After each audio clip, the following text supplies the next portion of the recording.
লোকটা চলে গেল, আমি এখনো সেখানে দাঁড়িয়ে আছি। আমার মাথায় খালি একটা জিনিসই ঘুরপাক খাচ্ছে, যে এমনটা করেছে তার আসলেই অনেক বড় বুকের পাঠা। কে? এই মাফিয়া গার্ল? না, এই মাফিয়া গার্লের সাথে আমি দেখা করব। তখনই কলেজ ফ্রেন্ড শামীম ফোন দিল। কিরে বেটা, তুই কই রে? তাড়াতাড়ি কলেজ যায়। কেন, কিছু হয়েছে নাকি রে? তুই কি রাফিদের বিষয়ে কিছু শুনিসনি? হ্যাঁ শুনেছি, আর আমি তো সেখানে দাঁড়িয়ে আছি। বাবারে, কি কলিজা মাফিয়া গালের! এমন নাম করা নেতাকে সে এইভাবে কেলিয়ে দিল, আমার তো ভাবতে অবাক লাগছে। আচ্ছা, তুই তাড়াতাড়ি কলেজ যাই। কলেজেও এসব নিয়ে তোলপাড় চলছে, কারণ রাফিদ কলেজ নেতা ছিল। আচ্ছা, আমি আসছি, তুই একটু দাঁড়া। ফোনটা রেখে দিয়ে কলেজের উদ্দেশ্যে রওনা হলাম। মাথায় এখনো মাফিয়া গার্লের বিষয়টা ঘুরপাক খাচ্ছে। মাফিয়া গার্লকে নিয়ে ভাবতে ভাবতে কলেজে চলে গেলাম। কলেজে পৌঁছাতেই দেখি শামীম কলেজের গেটে দাঁড়িয়ে আছে। যাক, তুই এসেছিস, কিন্তু আজ নাকি ক্লাস হবে না রাফিদের বিষয়টার জন্য। কি এক আতঙ্ক লাগিয়ে দিল মাফিয়া গার্ল! আল্লাহ! হ্যাঁ রে, সেই রকমের আতঙ্ক ছড়িয়ে দিয়েছে মাফিয়া গার্ল। তবে একদিকে ভালোই হয়েছে, রাফিদের মতো জানোয়ারকে সেই সাইজ করেছে। অনেক উড়েছিল বেটা, এবার উড়াউড়ি বন্ধ হয়ে গেছে চিরতরে। এজন্যই বলে বেশি উড়া ভালো না। হ্যাঁ, রাফিদ অনেক পাওয়ার দেখাতো কলেজে, একদম শিক্ষা দিয়ে দিয়েছে মাফিয়া গার্ল। আচ্ছা বাদ দে এখন ওসব কথা, চল নদীর পাড়ে গিয়ে আড্ডা দিব। ওকে চল। তারপর দুই বন্ধু মিলে চলে গেলাম নদীর পাড়ে। সেখানে গিয়ে দুই বন্ধু বসে বসে আড্ডা মারছি। হঠাৎই নজর পড়লো আমাদের অপোজিটে বসে থাকা একটা মেয়ের দিকে। সে ল্যাপটপ নিয়ে বসে বসে কি একটা যেন করছিল। মেয়েটাকে ঠিক মতন দেখা যাচ্ছে না, কারণ চুলের কারণে পুরো চেহারা ঢেকে আছে। তবে যতটুকু দেখা যাচ্ছে শরীরের অঙ্গ, ততটুকু দেখে বুঝে গেলাম যে মেয়েটার গায়ের রং হুড়পড়িদের মতন। এই আকাশ, তুই ওদিক তাকিয়ে কি দেখছিস? আমি কত সময় ধরে বকবক করে চলেছি। আরে দেখ না, সামনে বসে থাকা মেয়েটার দিকে কেমন মগ্ন হয়ে ল্যাপটপে কাজ করছে। আরে এ তো আমাদের কলেজের রামিসা, যে কিনা কলেজের টপার, সবসময় পড়ালেখা নিয়ে মগ্ন থাকে। এখন নিশ্চয়ই ল্যাপটপে পড়ালেখা নিয়ে গবেষণা চলছে। শামীম, তুই একটা জিনিস লক্ষ্য করেছিস মেয়েটার? তার চুলগুলো কত লম্বা লম্বা, আর গায়ের রংটাও পুরো দুধে আলতা। হ্যাঁ, সে আমি অনেক আগ থেকে জানি, কারণ কলেজের সবাই ওর জন্য পাগল, কিন্তু সে কাউকে পাত্তা দেয় না। সারাদিন পড়ালেখা নিয়ে পড়ে থাকে, তার কাছে এসবের কোনো টাইম নেই। কিন্তু বন্ধু, মেয়েটাকে দেখে না আমার ভিতরে কেমন ঘুটাঘুটি হচ্ছে। মনে হচ্ছে যেন মেয়েটা আমার ভবিষ্যৎ বউ হবে। সেই স্বপ্ন কোনোদিনই পূরণ হবে না তোর, কারণ আমাদের মতো ছাগলের কপালে এসব মেয়ে কখনোই জুটবে না। আরে জুটবে কি জুটবে না সেসব পরে দেখা যাবে, কিন্তু এখন চল না ওর সাথে একটু কথা বলে আসি। মনটা না কেমন যেন ছটফট করছে কথা বলার জন্য। আরে ভাই, তোর কি মনে হয় সে আমাদের সাথে কথা বলবে? ভাই তাও চল না প্লিজ। চল। শামীমকে নিয়ে মেয়েটার কাছে চলে গেলাম। মেয়েটার সামনে গিয়ে দাঁড়িয়ে আছি ছায়া মূর্তির মতন, কিন্তু তার যেন আমাদের দিকে কোনো খেয়ালই নেই। সে তার কাজে মগ্ন হয়ে আছে। এই দেখলি, দানবের মতো দুটো মানুষ আমরা তার সামনে এসে দাঁড়িয়ে আছি, কিন্তু আমাদের দিকে কোনো খেয়াল নেই। রামিসা এমনই, কারোর সাথে কথাই বলে না। আরে চুপ থাকতো, আমি কথা বলছি, দেখতে থাক। আমি গলায় বড় করে কাশি দিলাম, কিন্তু মেয়েটার কোনো রেসপন্সই দেখতে পেলাম না। মেয়েটা এখনো তার কাজে মগ্ন। এবার শরম লজ্জা ভেঙে সোজা ডাক দিলাম, এই যে শুনছেন? মেয়েটা আমার ডাক শুনে ল্যাপটপ থেকে মাথা তুলে তাকালো। এতটা সময় মেয়েটার চেহারা দেখা যাচ্ছিল না, কিন্তু এখন সে আমাদের দিকে তাকানোই পুরো স্পষ্ট দেখা যাচ্ছে চেহারা। মেয়েটাকে দেখে পুরো শরীর ঠান্ডা হয়ে গেল আমার। ও আল্লাহ, এটা তো মেয়ে না, এটা তো পরিপালক থেকে ভুল করে নেমে আসা কোনো হুটপড়ি। জি বলুন। আমি মেয়েটার দিকে চোখ বড় বড় করে তাকিয়ে আছি। আমার তো পুরো দুনিয়াদারি যেন নিমিষেই থমকে গেল। আমি চুপচাপ তাকিয়ে আছি মেয়েটার দিকে। তখনই সাইড থেকে শামীম ধাক্কা দিয়ে বলল, আরে আকাশ, তুই কোথায় হারিয়ে গেলি? হ্যাঁ, শামীমের কথাই হুঁশ ফিরে আসলো। না না, আমি এখানে আছি, কোথাও হারাইনি। না হারালে বোবার মতন ওর দিকে ড্যাব ড্যাব করে তাকিয়ে আসিস যে। শামীম কথা শেষ না করতেই পাশ থেকে মেয়েটা আবার বলে উঠল, জি কিছু বলবেন? না না, কিছু বলবো না, আপনাকে শুধু চেয়ে চেয়ে দেখবো। মানে বুঝলাম না। আরে মানে আপনার সাথে একটু কথা বলতে চাই। জি বলুন, বললাম তো। আপনার পাশে কি একটু বসা যাবে? আগে পাশে বসে কি করবেন? কি বলতে এসেছেন সেটা বলে প্লিজ চলে যান। আমি এখন পড়া নিয়ে একটু বিজি আছি। আচ্ছা থাক তাহলে, অন্য একদিন বলবো। আচ্ছা। মেয়েটা আবার ল্যাপটপে মাথা গুঁজে দিল, আর আমি বোকার মতন সেখানে ঠায় দাঁড়িয়ে আছি। আমার যেন ভ্রুমি কাটছে না। মেয়েটাকে দেখার পর থেকে পুরোপুরি মাতাল হয়ে গেছি আমি। এই আকাশ, চল এবার।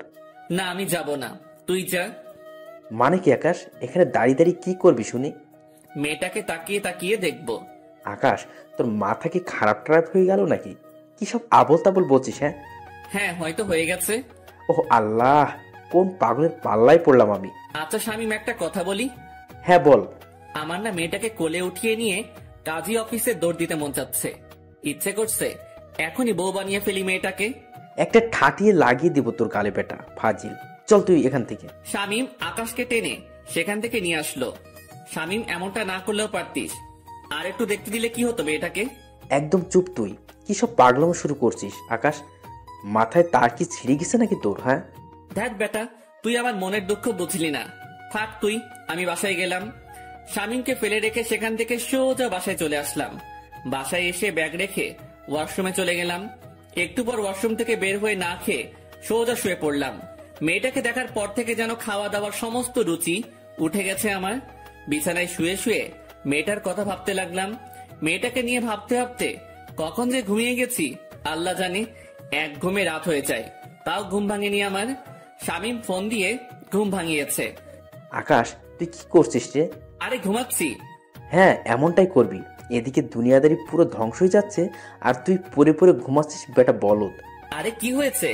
তাড়াতাড়ি ইউটিউব ওপেন কর। একটা চ্যানেল থেকে মাফিয়া কার লাইভ এসেছে, আমি তোকে লিংক দিয়ে দিচ্ছি। কি? তাড়াতাড়ি লাফ দিয়ে বিছানা ছেড়ে উঠে পড়লাম। তারপর ফোনের ডাটা অন করে শামীমের দেওয়া লিঙ্কটা থেকে ইউটিউবে প্রবেশ করলাম। ইউটিউবে প্রবেশ করতেই দেখি মাফিয়া গার্ল লাইভে এসেছে।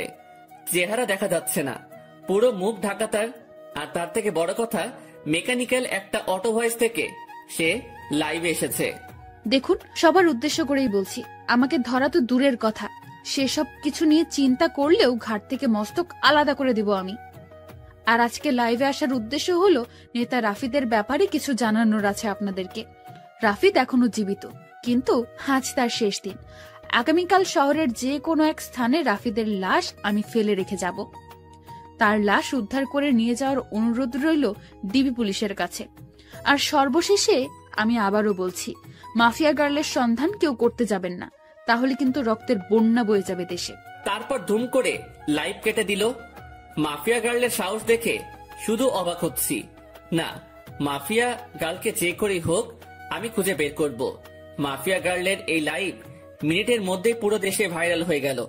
এক লাইভে যেন পুরো আতঙ্ক ছড়িয়ে গেল মানুষের মনে। সবার মুখে মুখে মাফিয়া গার্ল আর মাফিয়া গার্ল। কে এই মাফিয়া গার্ল? সবার একটাই প্রশ্ন। একটু পর চ্যানেল আর লাইভটা কেটে দিল মাফিয়া গার্ল। পুরো সবকিছু সে ভ্যানিশ করে দিয়েছে। পুরোপুরি উদাও হয়ে গেল সমস্ত কিছু।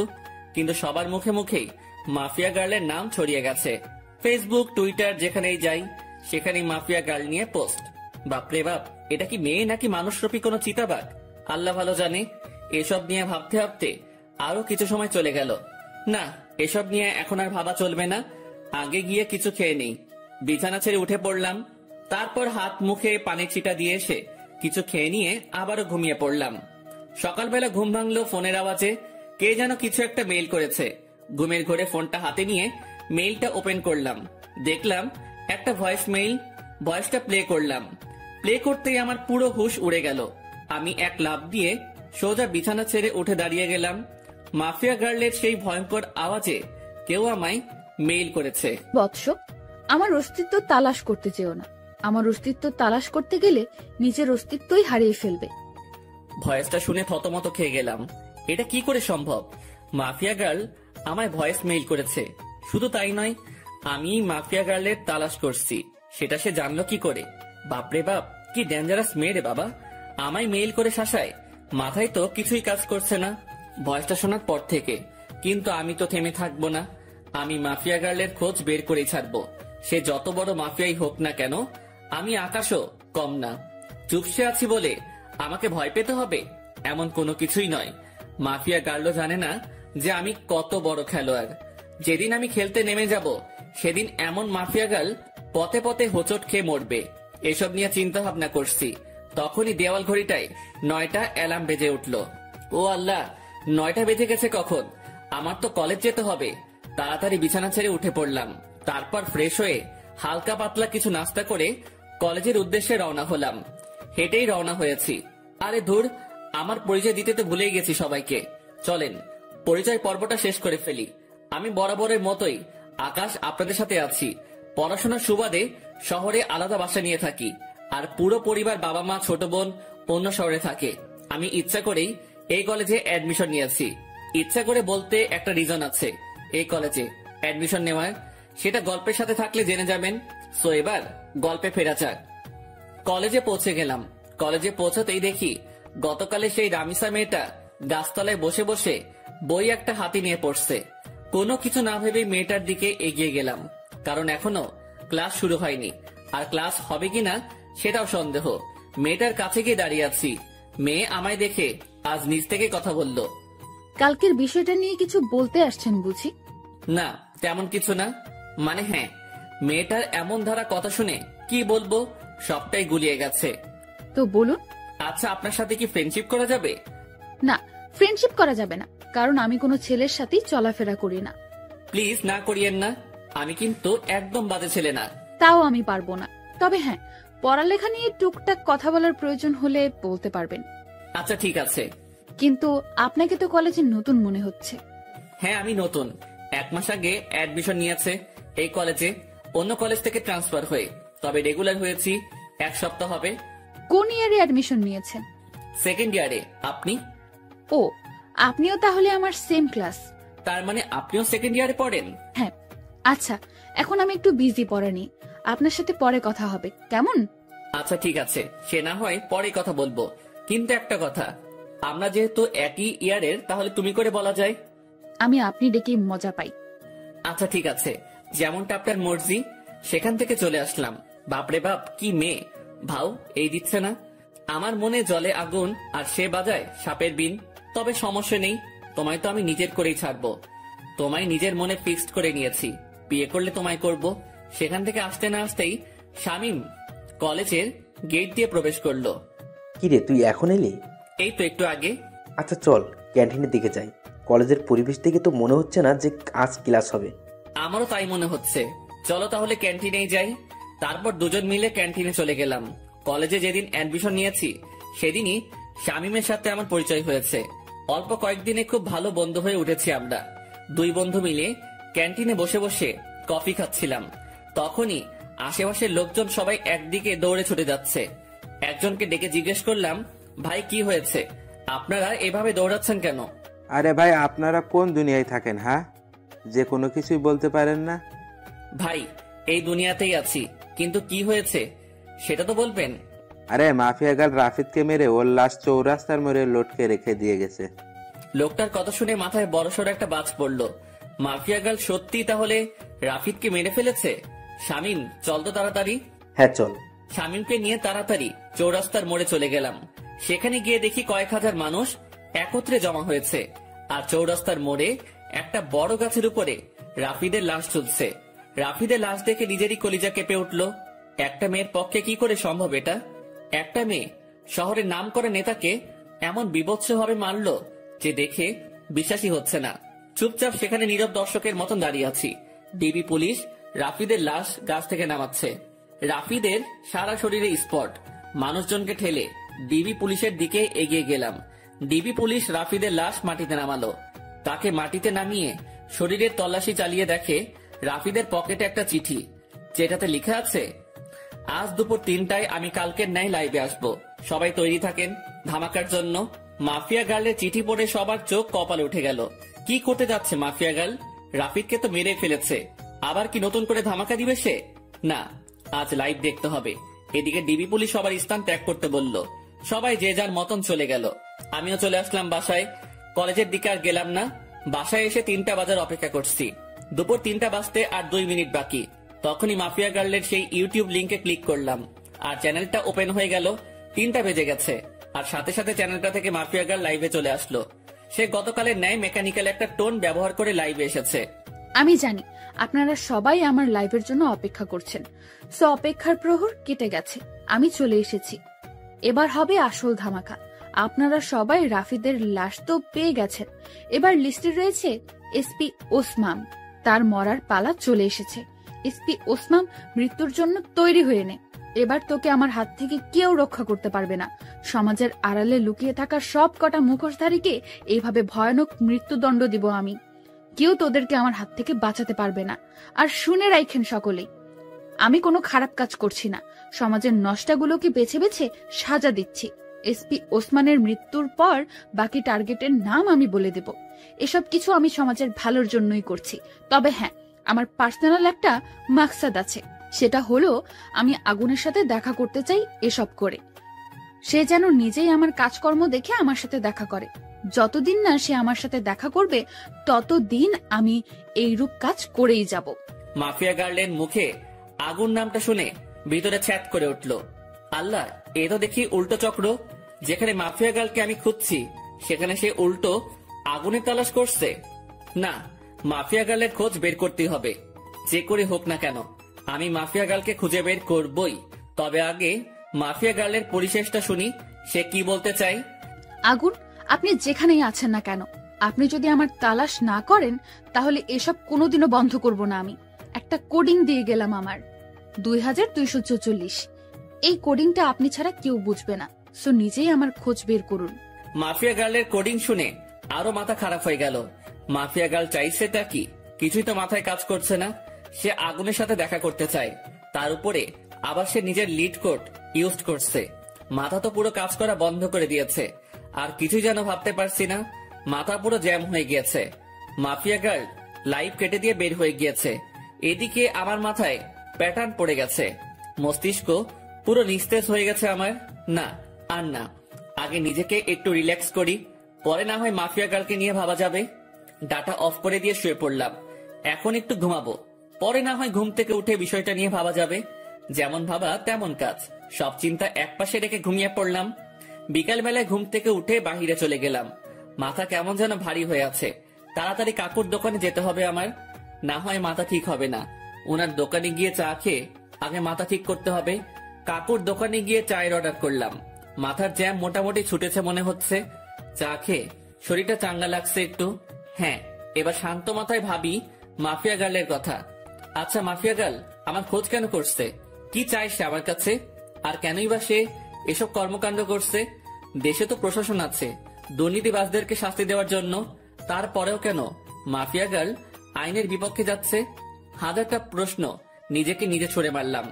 এবার আমার শান্ত মস্তিষ্ক ধীরে ধীরে সব কয়টা প্রশ্নের উত্তর খোলাসা করতে লাগলো। দেখো, দেশে যে অবস্থা তা কোনোদিন শুধরাবে না। একটার পর একটা দুর্নীতিবাজ পয়দা হয়ে যাবে, কখনো তাদেরকে থামানো যাবে না। নিজের মনের উত্তরের সাথে মাফিয়া গার্লের কর্মকাণ্ডের জাজমেন্ট করলাম। পরিশেষে যা বুঝতে পেলাম, হ্যাঁ, মাফিয়া গার্ল একদিকে ঠিকই করছে, তাদের শাস্তি হয় না, সে তাদেরকে শান্তি দিচ্ছে। এমন একটা মানুষের এই অভাব ছিল দেশে, কিন্তু একটা জিনিসের উত্তর কোনোভাবেই পেলাম না। মাফিয়া গার্ল আমার খোঁজ করছে কেন? কি চায় সে আমার কাছে? এটার উত্তর আমার জানতেই হবে। তবে তার জন্য মাফিয়া গার্লকে দরকার আমার। হ্যাঁ, মাফিয়া গার্লকে দরকার আমার। মাফিয়া গার্ল, তুমি অপেক্ষায় থাকো, জলদি দেখা হচ্ছে তোমার সাথে। কাকুর দোকান থেকে উঠে চলে এলাম। ভিতরে খালি একটা জিনিসই কাজ করছে, মাফিয়া গার্লের খোঁজ বের করা। হ্যাঁ, সেটা আমি অতি শীঘ্রই বের করে ফেলবো। তারপর হবে আসল খেলা। যদি অসাধু কোনো মতলব থাকে আগুনকে নিয়ে মাফিয়া গার্লের, তখন মাফিয়া গার্ল বুঝতে পারবে যে কত ধানে কত চাল। আগুনও কোনো ফেলনার জিনিস না, সেটা সে তখন হারে হারে টের পাবে। তবে তার একটা হেস্তনেস্ত করবই আমি। সে আগুনকে হয়রানি করিয়েছে। সে জানে না যে সে আগুন নিয়ে খেলা করছে, যে আগুন বছর 3 আগে জ্বলে উঠেছিল। সেদিন কয়েক শতাধিক মানুষের চোখে মুখে ছিল কান্না, আর আতঙ্কে ছিল পুরো দেশ। আর সে আগুনকে মাফিয়া গার্ল নামক 2 দিনের একটা মেয়ে ফোর্স করে দেখা করার জন্য। এটার মজা তাকে বুঝাবো আমি। এসব নিয়ে ভাবতে ভাবতে বাসায় চলে এলাম। বাসায় এসে কিছু সময় বই নিয়ে ঘাটাঘাটি করে উঠে পড়লাম। তারপর খেয়ে দিয়ে বিছানায় পিঠ এলিয়ে দিলাম। শুয়ে শুয়ে ফেসবুকিং করছি, নিউজ ফিড ঘাটছিলাম। তখনই মাফিয়া গার্লকে নিয়ে একটা পোস্ট সামনে এলো। কে যেন গ্রুপে মাফিয়া গার্লকে নিয়ে পোস্ট করেছে। পোস্টের ক্যাপশনে লিখা, mafia girl is the best women in the world. ইস, আমিও যদি মাফিয়া গার্লের মতন হতে পারতাম। পোস্টটা দেখে একটা রিয়াকশন মনে পড়লো। বাবা গো বাবা, টুরু লাভ। আরে বেটা, তোর যদি এতই মাফিয়া গার্লের মতন হওয়ার ইচ্ছা, তাহলে লিঙ্গ পরিবর্তন করে মাফিয়া গার্লের মতন কাজকর্ম শুরু করলেই পারিস। যত সব বিরক্তিকর পোস্ট, মাথা পুরো বিগড়ে যাচ্ছে মানুষের আহ্লাদ দেখে। কি যে পেয়েছে মানুষ মাফিয়া গার্লকে নিয়ে, আল্লাহ। যেখানে যাই সেখানেই মাফিয়া গার্ল আর মাফিয়া গার্ল, পুরো ডিসকাস্টিং। বাঙালি কিছু একটা পেলেই ভার্চুয়াল জগতে তোলপাড় শুরু করে দেয়, বিশেষ করে ফেসবুকে। বিরক্ত নিয়ে ফেসবুক থেকে বের হয়ে আসলাম, তারপর ঘুমিয়ে গেলাম। পরের দিন সকালবেলায় উঠে কলেজে চলে গেলাম, কিন্তু আমি আমার খোঁজ চালু করে দিয়েছি। মাফিয়া গার্লের খোঁজ করতে করতে 2-1 দিন কেটে গেল। অনেক চেষ্টা চালিয়েছি মাফিয়া গার্লের খোঁজ বের করার, কিন্তু কোনো রকমেই খোঁজ বের করতে পারলাম না। কিন্তু আমি হাল ছাড়বো না। তবে একটা কথা, আমি যদি পাওয়ার খাটাই তাহলে ঘন্টা খানিকের মধ্যে মাফিয়া গার্লের খোঁজ পেয়ে যাব আমি। কারণ আমার জন্য কোনো কিছুই অসম্ভব নয়। আমি সেই খতরনাক খেলাড়ি যে কিনা অনেক বড় বড় মাপের মানুষের হাল খারাপ করে দিয়েছি। আমি সেই আগুন। আমি একবার হাতের ইশারা করলেই মাফিয়া গার্লকে আমার সামনে নিয়ে চলে আসবে আমার ছেলে পেলে। কিন্তু আমি চাই না পাওয়ার খাটাতে, আমি চাই নিজের বলে ওকে বের করব। আর তাছাড়া পাওয়ার খাটাতে গেলে আমার অতীত সামনে চলে আসবে, কিন্তু আমি চাই না আমার অতীত সামনে আসুক। তাই চুপিসারে খোঁজ চালাতে থাকলাম। এভাবে আরো কয়েকটা দিন কেটে গেল। আমি মাফিয়া গার্লের খোঁজ চালু রাখলাম, এখনো তাকে বের করতে পারিনি। তবে হঠাৎ একদিন আরেকটা ভয়ঙ্কর ঘটনা সামনে এলো। মাফিয়া গার্ল সেই এসপি কে মেরে ফেলেছে। শুধু তাই নয়, রাফিদের থেকে বিভৎসভাবে মেরেছে তাকে। এসপি কে মেরে তার যৌনাঙ্গ কেটে মুখের সাথে সেলাই করে দিয়ে কারেন্টের খাম্বায় লটকে রেখেছে। সাথে গলার মধ্যে একটা নেম প্লেট ঝুলিয়ে দিয়েছে, যাতে লেখা আছে, আমি এসপি এনামুল, দুর্নীতির জন্য আজ আমার এমন ভয়াবহ মৃত্যু হয়েছে। এবার তো আরো আতঙ্ক ছড়িয়ে গেল। আগেরবার রাফিদ, এবার প্রশাসনিক কর্মকর্তা। এমন কর্মকাণ্ড করে মাফিয়া গার্ল এবার আরো ভাইরাল হয়ে গেল দেশে। এদিকে আমার মাথায় তো বাজ পড়েছে মতন অবস্থা। না, এবার আর চুপ থাকবো না। মাফিয়া গার্লকে এবার টেনে হেসড়ে বের করে আনবো আড়াল থেকে। আমি এসব নিয়ে ভাবছিলাম, তখনই শামীমের ফোন। কিরে, তুই কই রে? চৌরাস্তার মোড়। কেন? রামিসা তোর খোঁজ করছে, তাড়াতাড়ি কলেজে আয়। হঠাৎ রামিসা আমার খোঁজ করলো কেন? তা আমি জানবো কি করে? তুই কলেজে এসে ওর খোঁজ জেনে নে, সে কেন তোর খোঁজ করছে। ওকে, আমি আসছি। ফোনটা রেখে দিয়ে কলেজের উদ্দেশ্যে রওনা দিলাম। আজ 2 দিন কলেজে যাওয়া হচ্ছে না, কারণ শরীর একটু অসুস্থ। তার থেকে বড় কথা, মাফিয়া গার্লের খোঁজ করছি আমি। কিন্তু এখন শামীম ফোন দিয়ে যেতে বলল, তাড়াতাড়ি কলেজে চলে গেলাম। কিরে, রামিসা কই? ওই যে ওই দিকটাতে বসে আছে। আচ্ছা, আমি দেখে আসছি কেন ডেকেছে সে। শামীমকে রেখে রামিসার কাছে চলে গেলাম। এই যে, কেন খোঁজ করেছো আমায়? কেন, আপনি জানেন না? আমি জানবো কি করে যে তুমি আমার কেন খোঁজ করেছো? আমাকে একটা অ্যাসাইনমেন্ট দেখিয়ে দিতে বলেছিলেন যে, মনে নেই? সেটা আমি করে এনেছি বাসা থেকে। ও মাই গড, রামিসা, সরি। আমি আসলে সত্যিই ভুলে গিয়েছিলাম জিনিসটা। পাঠকটা হয়তো ভাবছেন যে তাকে আমি কখন অ্যাসাইনমেন্ট দেখিয়ে দিতে বলেছি, আর তার সাথে আমার কথা হলো কি করে। আসলে হলো যে সে আমায় যখন বলেছে পড়াশোনার বিষয় নিয়ে চাইলে বন্ধুত্ব করতে পারে সে, তারপর তার সাথে আমি সেই রূপ বন্ধুত্ব করি। কারণ কোনো কিছু হতে হলে তার সাথে আগে মিশতে হবে আমাকে। তাই আমি পড়াশোনার বাহানা দিয়ে তার সাথে মিশেছি। অনেক কষ্ট হয়েছে তার সাথে মিশতে। শুরুতে তো রাজি হয়নি, পরে পড়াশোনার বুঝিয়ে নেওয়ার বাহানা করে মিশেছি। এই যে কি হলো, চুপ হয়ে গেলেন যে? আরে না, তেমন কিছু না। আচ্ছা, নেন খাতাটা, এটার মধ্যে আমি করে দিয়েছি। অনেক অনেক ধন্যবাদ রামিসা। তারপর রামিসার হাত থেকে খাতাটা নিলাম, কিন্তু হঠাৎ চোখ গেল তার হাতের আঙুলের দিকে। আঙুলের পাশে একটা সামান্য করে কালো দাগ, যেই দাগটা আমার মোটামুটি পরিচিত। কার হাত যেন দেখেছি আমি এমন একটা কালো দাগ। দেবাঙ্গে প্রেসার দিলাম, তখনই মনে পড়লো মাফিয়া গার্ল যখন লাইভে এসেছিল তখন তার হাতেও এমন একটা কালো দাগ ছিল। যদিও তার চেহারা কালো কাপড়ে ঢাকা ছিল, কিন্তু আঙুলের পাশের কালো দাগটা স্পষ্ট দেখা গিয়েছিল। মাথা পুরো চক্কর দিয়ে উঠলো জিনিসটা ভাবতেই। তার মানে কি এই রামিসাই সেই মাফিয়া গার্ল? ভিতরে ভিতরে কৌতূহল কাজ করছে একটা। না, কৌতূহল আর পুষে রাখবো না। সোজা রামিসাকে জিজ্ঞেস করলাম, রামিসা, তোমার হাতে ওটা কিসের দাগ? রামিসা আকাশের কথা শুনে থতমত খেয়ে যায়। কিসের দাগ? হাতের আঙুলের পাশে একটা কালো দাগ দেখলাম। আমি সেটার কথা বলছি। আমার কথা শুনে রামিসা কেমন যেন ঘাবড়ে গেল। না না, ওটা কিছু না, এমনিতেই চোট লেগেছিল ছোট থাকতে আমার, তখন এই আঙ্গুলের পাশে কালো স্পটটা পড়েছে। ও, কিন্তু দাগটা না আমার বেশ পরিচিত। আরে কি বলছেন এসব? হ্যাঁ, আমার হাতের স্পট আপনার পরিচিত হবে কি করে? আপনার কি মাথা গেছে নাকি? হ্যাঁ, না, মাথা যায়নি। আচ্ছা থাক, বাদ দাও এখন এসব কথা। এখন ওঠা যাক, কারণ অ্যাসাইনমেন্ট করে দিয়েছো, সেটা বাসায় গিয়ে খাতায় উঠাতে হবে। আচ্ছা ঠিক আছে, আপনি যান, আমি আরো কিছু সময় এখানেই বসে পড়বো। আচ্ছা। তারপর সেখান থেকে চলে এলাম, কিন্তু মনের ভিতর কেমন যেন একটা খটকা লাগছে। মাফিয়া গার্লের হাতে যেমন কালো দাগ, ঠিক তেমন কালো দাগ রামিসার হাতে। এটা কি করে সম্ভব? আর তাছাড়া রামিসার সাথে কথা বলার সময় লক্ষ্য করেছি সে কেমন যেন ঘাবড়েছিল। সে যদি সত্যি মাফিয়া গার্ল না হয় তাহলে ঘাবড়েছিল কেন? দূর, মাথায় কিছুই কাজ করছে না। না, এসব নিয়ে আর ভাবতে পারছি না। এবার আড়াল থেকেই মাফিয়া গার্লের তালাশ করব। এসব নিয়ে ভাবতে ভাবতে হাঁটছিলাম, তখনই শামীম ডাক দিল। সে আমার জন্য গেটের সামনে দাঁড়িয়ে অপেক্ষা করছিল। কি রে, কেন ডেকেছে রামিসা তোকে?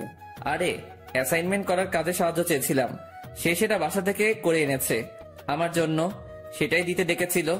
ও ভালো, কিন্তু আকাশ, আমার না একটা জিনিস খটকা লাগে। মেয়েটা কেমন যেন অদ্ভুত, কেমন সারাদিন পড়ালেখা নিয়ে ডুবে থাকে, কারোর সাথে তেমন মেশে না, সবসময় একা একা থাকে। কিন্তু এটার রিজন কি? এটার পিছনে হয়তো বড় কোনো রহস্য লুকিয়ে আছে। কারণ দেখ, যারা সবসময় চুপচাপ থাকে তারাই কিন্তু পরবর্তীতে গিয়ে ক্রিমিনাল বের হয়। হ্যাঁ, আমারও খটকা লাগে জিনিসটা নিয়ে, তবে আমরা পজিটিভ ভাবে নিলেই পারি। হয়তোবা সেই জীবনে অনেক বড় ধাক্কা খেয়েছে, তাই এমন নিশ্চুপ হয়ে গেছে। হ্যাঁ, হতেই পারে। আচ্ছা ছাড় এখন এসব কথা, চল বাসার দিকে রওনা দিই। ওকে চল। শামীমের সাথে কথা বলে বাসায় চলে গেলাম। সে তার বাসায় গিয়েছে, আর আমি আমার বাসায়। বাসায় এসে ফ্রেশ হয়ে খেয়ে নিলাম। হোটেলের বয় এসে খাবার রেখে দিয়ে চলে গেছে। খেয়ে দিয়ে বিছানায় গায়ে দিয়ে দিলাম। ফোনটা হাতে নিয়ে ডাটা অন করলাম, ফেসবুকিং করব একটু।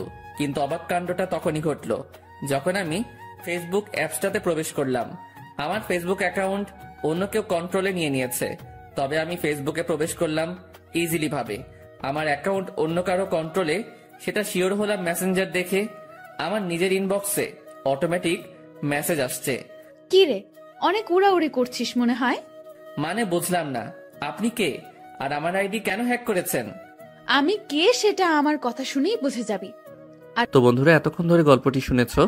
গল্পটি তোমাদের কাছে কেমন লাগছে? যদি গল্পটি ভালো লেগে থাকে এবং এ ধরনের গল্প আরো শুনতে পছন্দ করো, তাহলে এক্ষুনি নিচে থাকা সাবস্ক্রাইব বাটনটি টিপে আমাদের পরিবারের একজন সদস্য হয়ে যাও এবং গল্পটি কন্টিনিউ করো। আর হ্যাঁ, একটি সুন্দর কমেন্ট করতে কিন্তু ভুলবে না। আর আইডি হ্যাক করেছি তোর 12টা বাজাতে। মানে আমি আপনার কি ক্ষতি করেছি যে আপনি আমার 12টা বাজাতে আমার আইডি হ্যাক করেছেন? তুই আমার পিছু কেন লেগেছিস? কি মনে করিস তুই নিজেকে? হ্যাঁ, লুকিয়ে খুঁজে বের করে ফেলবি? এত সহজ সবকিছু? কথা শুনে বুঝতে বাকি নাই যে মাফিয়া গার্ল আমার অ্যাকাউন্ট হ্যাক করে নিজের আয়ত্তে নিয়ে নিয়েছে। তাড়াতাড়ি সেটিংসে চলে গেলাম। সেখানে গিয়ে ইনফরমেশন চেক করে দেখি আমার সমস্ত কিছু মাফিয়া গার্ল পরিবর্তন করে ফেলেছে। নাম্বার, জিমেল সবকিছু পরিবর্তন করে নিজের মেইল বসিয়ে দিয়েছে। আরে, সেটিং এ গিয়ে কোনো লাভ নাই, সবকিছু আমার আয়ত্তে। তোর অ্যাকাউন্ট পুরোপুরি ভাবে হ্যাক করে নিয়েছি আমি। তাহলে আমি আইডিতে প্রবেশ করলাম কি করে? আমি চেয়েছি তাই তুই প্রবেশ করতে পেরেছিস, কারণ আমি সবকিছু পরিবর্তন করলেও CLI লগ আউট মারিনি, তাই তুই প্রবেশ করতে পেরেছিস। মানেননি কেন? কারণ আমি চেয়েছিলাম তোর সাথে কথা বলবো, তাই তোর আইডি আয়ত্তে নিয়ে তোর নিজের ইনবক্সেই তোর সাথে কথা বলছি। এত ওরা ভালো না, মাথায় রাখবেন। যেই পাখির ডানা বেশি বড় হয়ে যায় সেই পাখির উঠতে সমস্যা হয়। উঠছিস তো তুই নিজে, তুই আমার খোঁজ করতে উঠে পড়ে কেন লেগেছিস? কি মরার শখ গজিয়েছে? অসাধারণ জোকস। হাসি আসলো আপনার কথা শুনে। হাসি বের করে দিব, টেনশন নিস না। মরার জন্য এত উতাল পাতাল হচ্ছিস তো, সেই শখ আমি পূরণ করে দিব। সবে মাত্র অ্যাকাউন্ট হ্যাক করেছি, আর একটু ধৈর্য ধর, তারপর তুই নিজেই হ্যাক হয়ে যাবি। এই জোকসটা আরো সেরা ছিল, তবে আমার একটু হাসি আসেনি এবার, কারণ এমন আবাল সাবাল আমি গুনি না। আর আপনি যত বড় মাফিয়া হন না কেন, সেসব আমার দেখার বিষয় না। সো আমার ভয় দেখাতে আসিয়েন না। আপনার মতন অনেক বড় বড় খিলাড়ি দেখেছি আমি। সো ফাও ফাও পাগলামো না করে নিজের মতন থাকেন, না হয় নিজের বিপদ নিজেই ডেকে আনবেন। তুই মনে হয় আমার সম্পর্কে ভালো করে না জেনে কথা বলছিস। আপনার সম্পর্কে না জেনে কথা বলছি না, বরং আপনি আমার সম্পর্কে না জেনে কথা বলছেন। শুনেন, কারোর সাথে পাঙ্গা নেওয়ার আগে দেখে শুনে নিবেন, না হয় পরে দেখা যাবে বিপরীত পক্ষ বাপ লেভেলের মানুষ। সব বুঝে শুনে পাঙ্গা নেন। বাপ না চিনে পাঙ্গা নিতে আসবেন তো সোজা বাসমারা খাবেন। হারামির বাচ্চা, তুই সত্যিই মরবি। মাফিয়া গার্লের সাথে বেয়াদবি করার ফল তুই পাবি। তোর প্রথম সাজা স্বরূপ আইডিটা চিরতরে পাবি না, বাকি তোকে পরে আমি সাইজ করব। এতটা সময় ভালো করে কথা বলেছি, কিন্তু এখন আর না। তুইও শুনে রাখ, বাপ না চিনে আবলামি করার কারণে কিক দিয়ে সোজা দুনিয়া ছাড়া করব তোকে। আর কি বলি তুই, আমার ফেসবুক অ্যাকাউন্ট আমি আর পাবো না? তাহলে চ্যালেঞ্জ দিয়ে বললাম, 10 মিনিটে তোর থেকে ফেসবুক অ্যাকাউন্ট আমি আমার কন্ট্রোলে নিব। দেখি পারলে আমায় আটকে দেখা। রেগে মেগে মোবাইলটা ছুঁড়ে মারলাম। তারপর বিছানা ছেড়ে উঠে গিয়ে টেবিলের উপরে থাকা ল্যাপটপটা ওপেন করে অটো কোডিং দিয়ে ফেসবুকটা ফিরিয়ে আনলাম। এটা করতে পুরোপুরি 10 মিনিটও লাগেনি। আবার মাফিয়া গার্ল আমার সাথে টক্কর দিতে আসে। তারপর ফেসবুকটাকে সিকিউরিটি করে বের হয়ে আসলাম। কোনোদিন যদি মাফিয়া গার্লকে সামনে পাই, গাল দুটো লাল করে দিব সোজা। অ্যাকাউন্ট সিকিউরিটি করে আবারও শুয়ে পড়লাম। এবারের শোয়াতে কখন যে ঘুমিয়ে গেছি তা বলতে পারবো না। বিকালবেলায় শামীম ফোন দিয়ে ঘুম ভাঙায়। আকাশ, চল আজ কোথাও গিয়ে ঘুরে আসি। বেটা ঘুম থেকে তুলে বলেছিস ঘুরতে যেতে? কত আরামের ঘুমটাই না গিয়েছিলাম। এই রাখ তোর ঘুম, 10 মিনিটের মধ্যে তামান্না আবাসিকের সামনে আসবি। শালা গরু, ঘুমটাই মাটি করে দিয়েছিস পুরো। ওকে দাঁড়া, আসছি। তারপর ফোন রেখে দিয়ে গায়ে শার্ট লাগিয়ে নিলাম। তারপর জায়গা মতন চলে গেলাম। সেখানে গিয়ে দেখি শামীম আগে থেকে হাজির। বাহ, মহারাজ এসেছেন। তোর বেটা, শান্তির ঘুমটা শেষ করলি আমার। হ্যাঁ, তোমার শান্তির ঘুম এই খালি নষ্ট করে মানুষ। বেলা বাজে কয়টা আর তুমি পড়ে পড়ে ঘুমাও? গরু দামড়া পাঠা, বউ জুটবে না তোর। ওকে, না জুটলে নাই। চল এখন ঘুরে আসি। ওকে চল। তারপর দুজন মিলে ঘুরতে চলে গেলাম।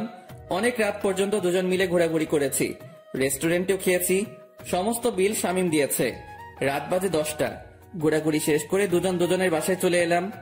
বাসায় এসে হাত মুখ ধুয়ে ফ্রেশ হয়ে শুয়ে পড়লাম। শরীর অনেক ক্লান্ত, তাই শুতেই ঘুমিয়ে গেছি।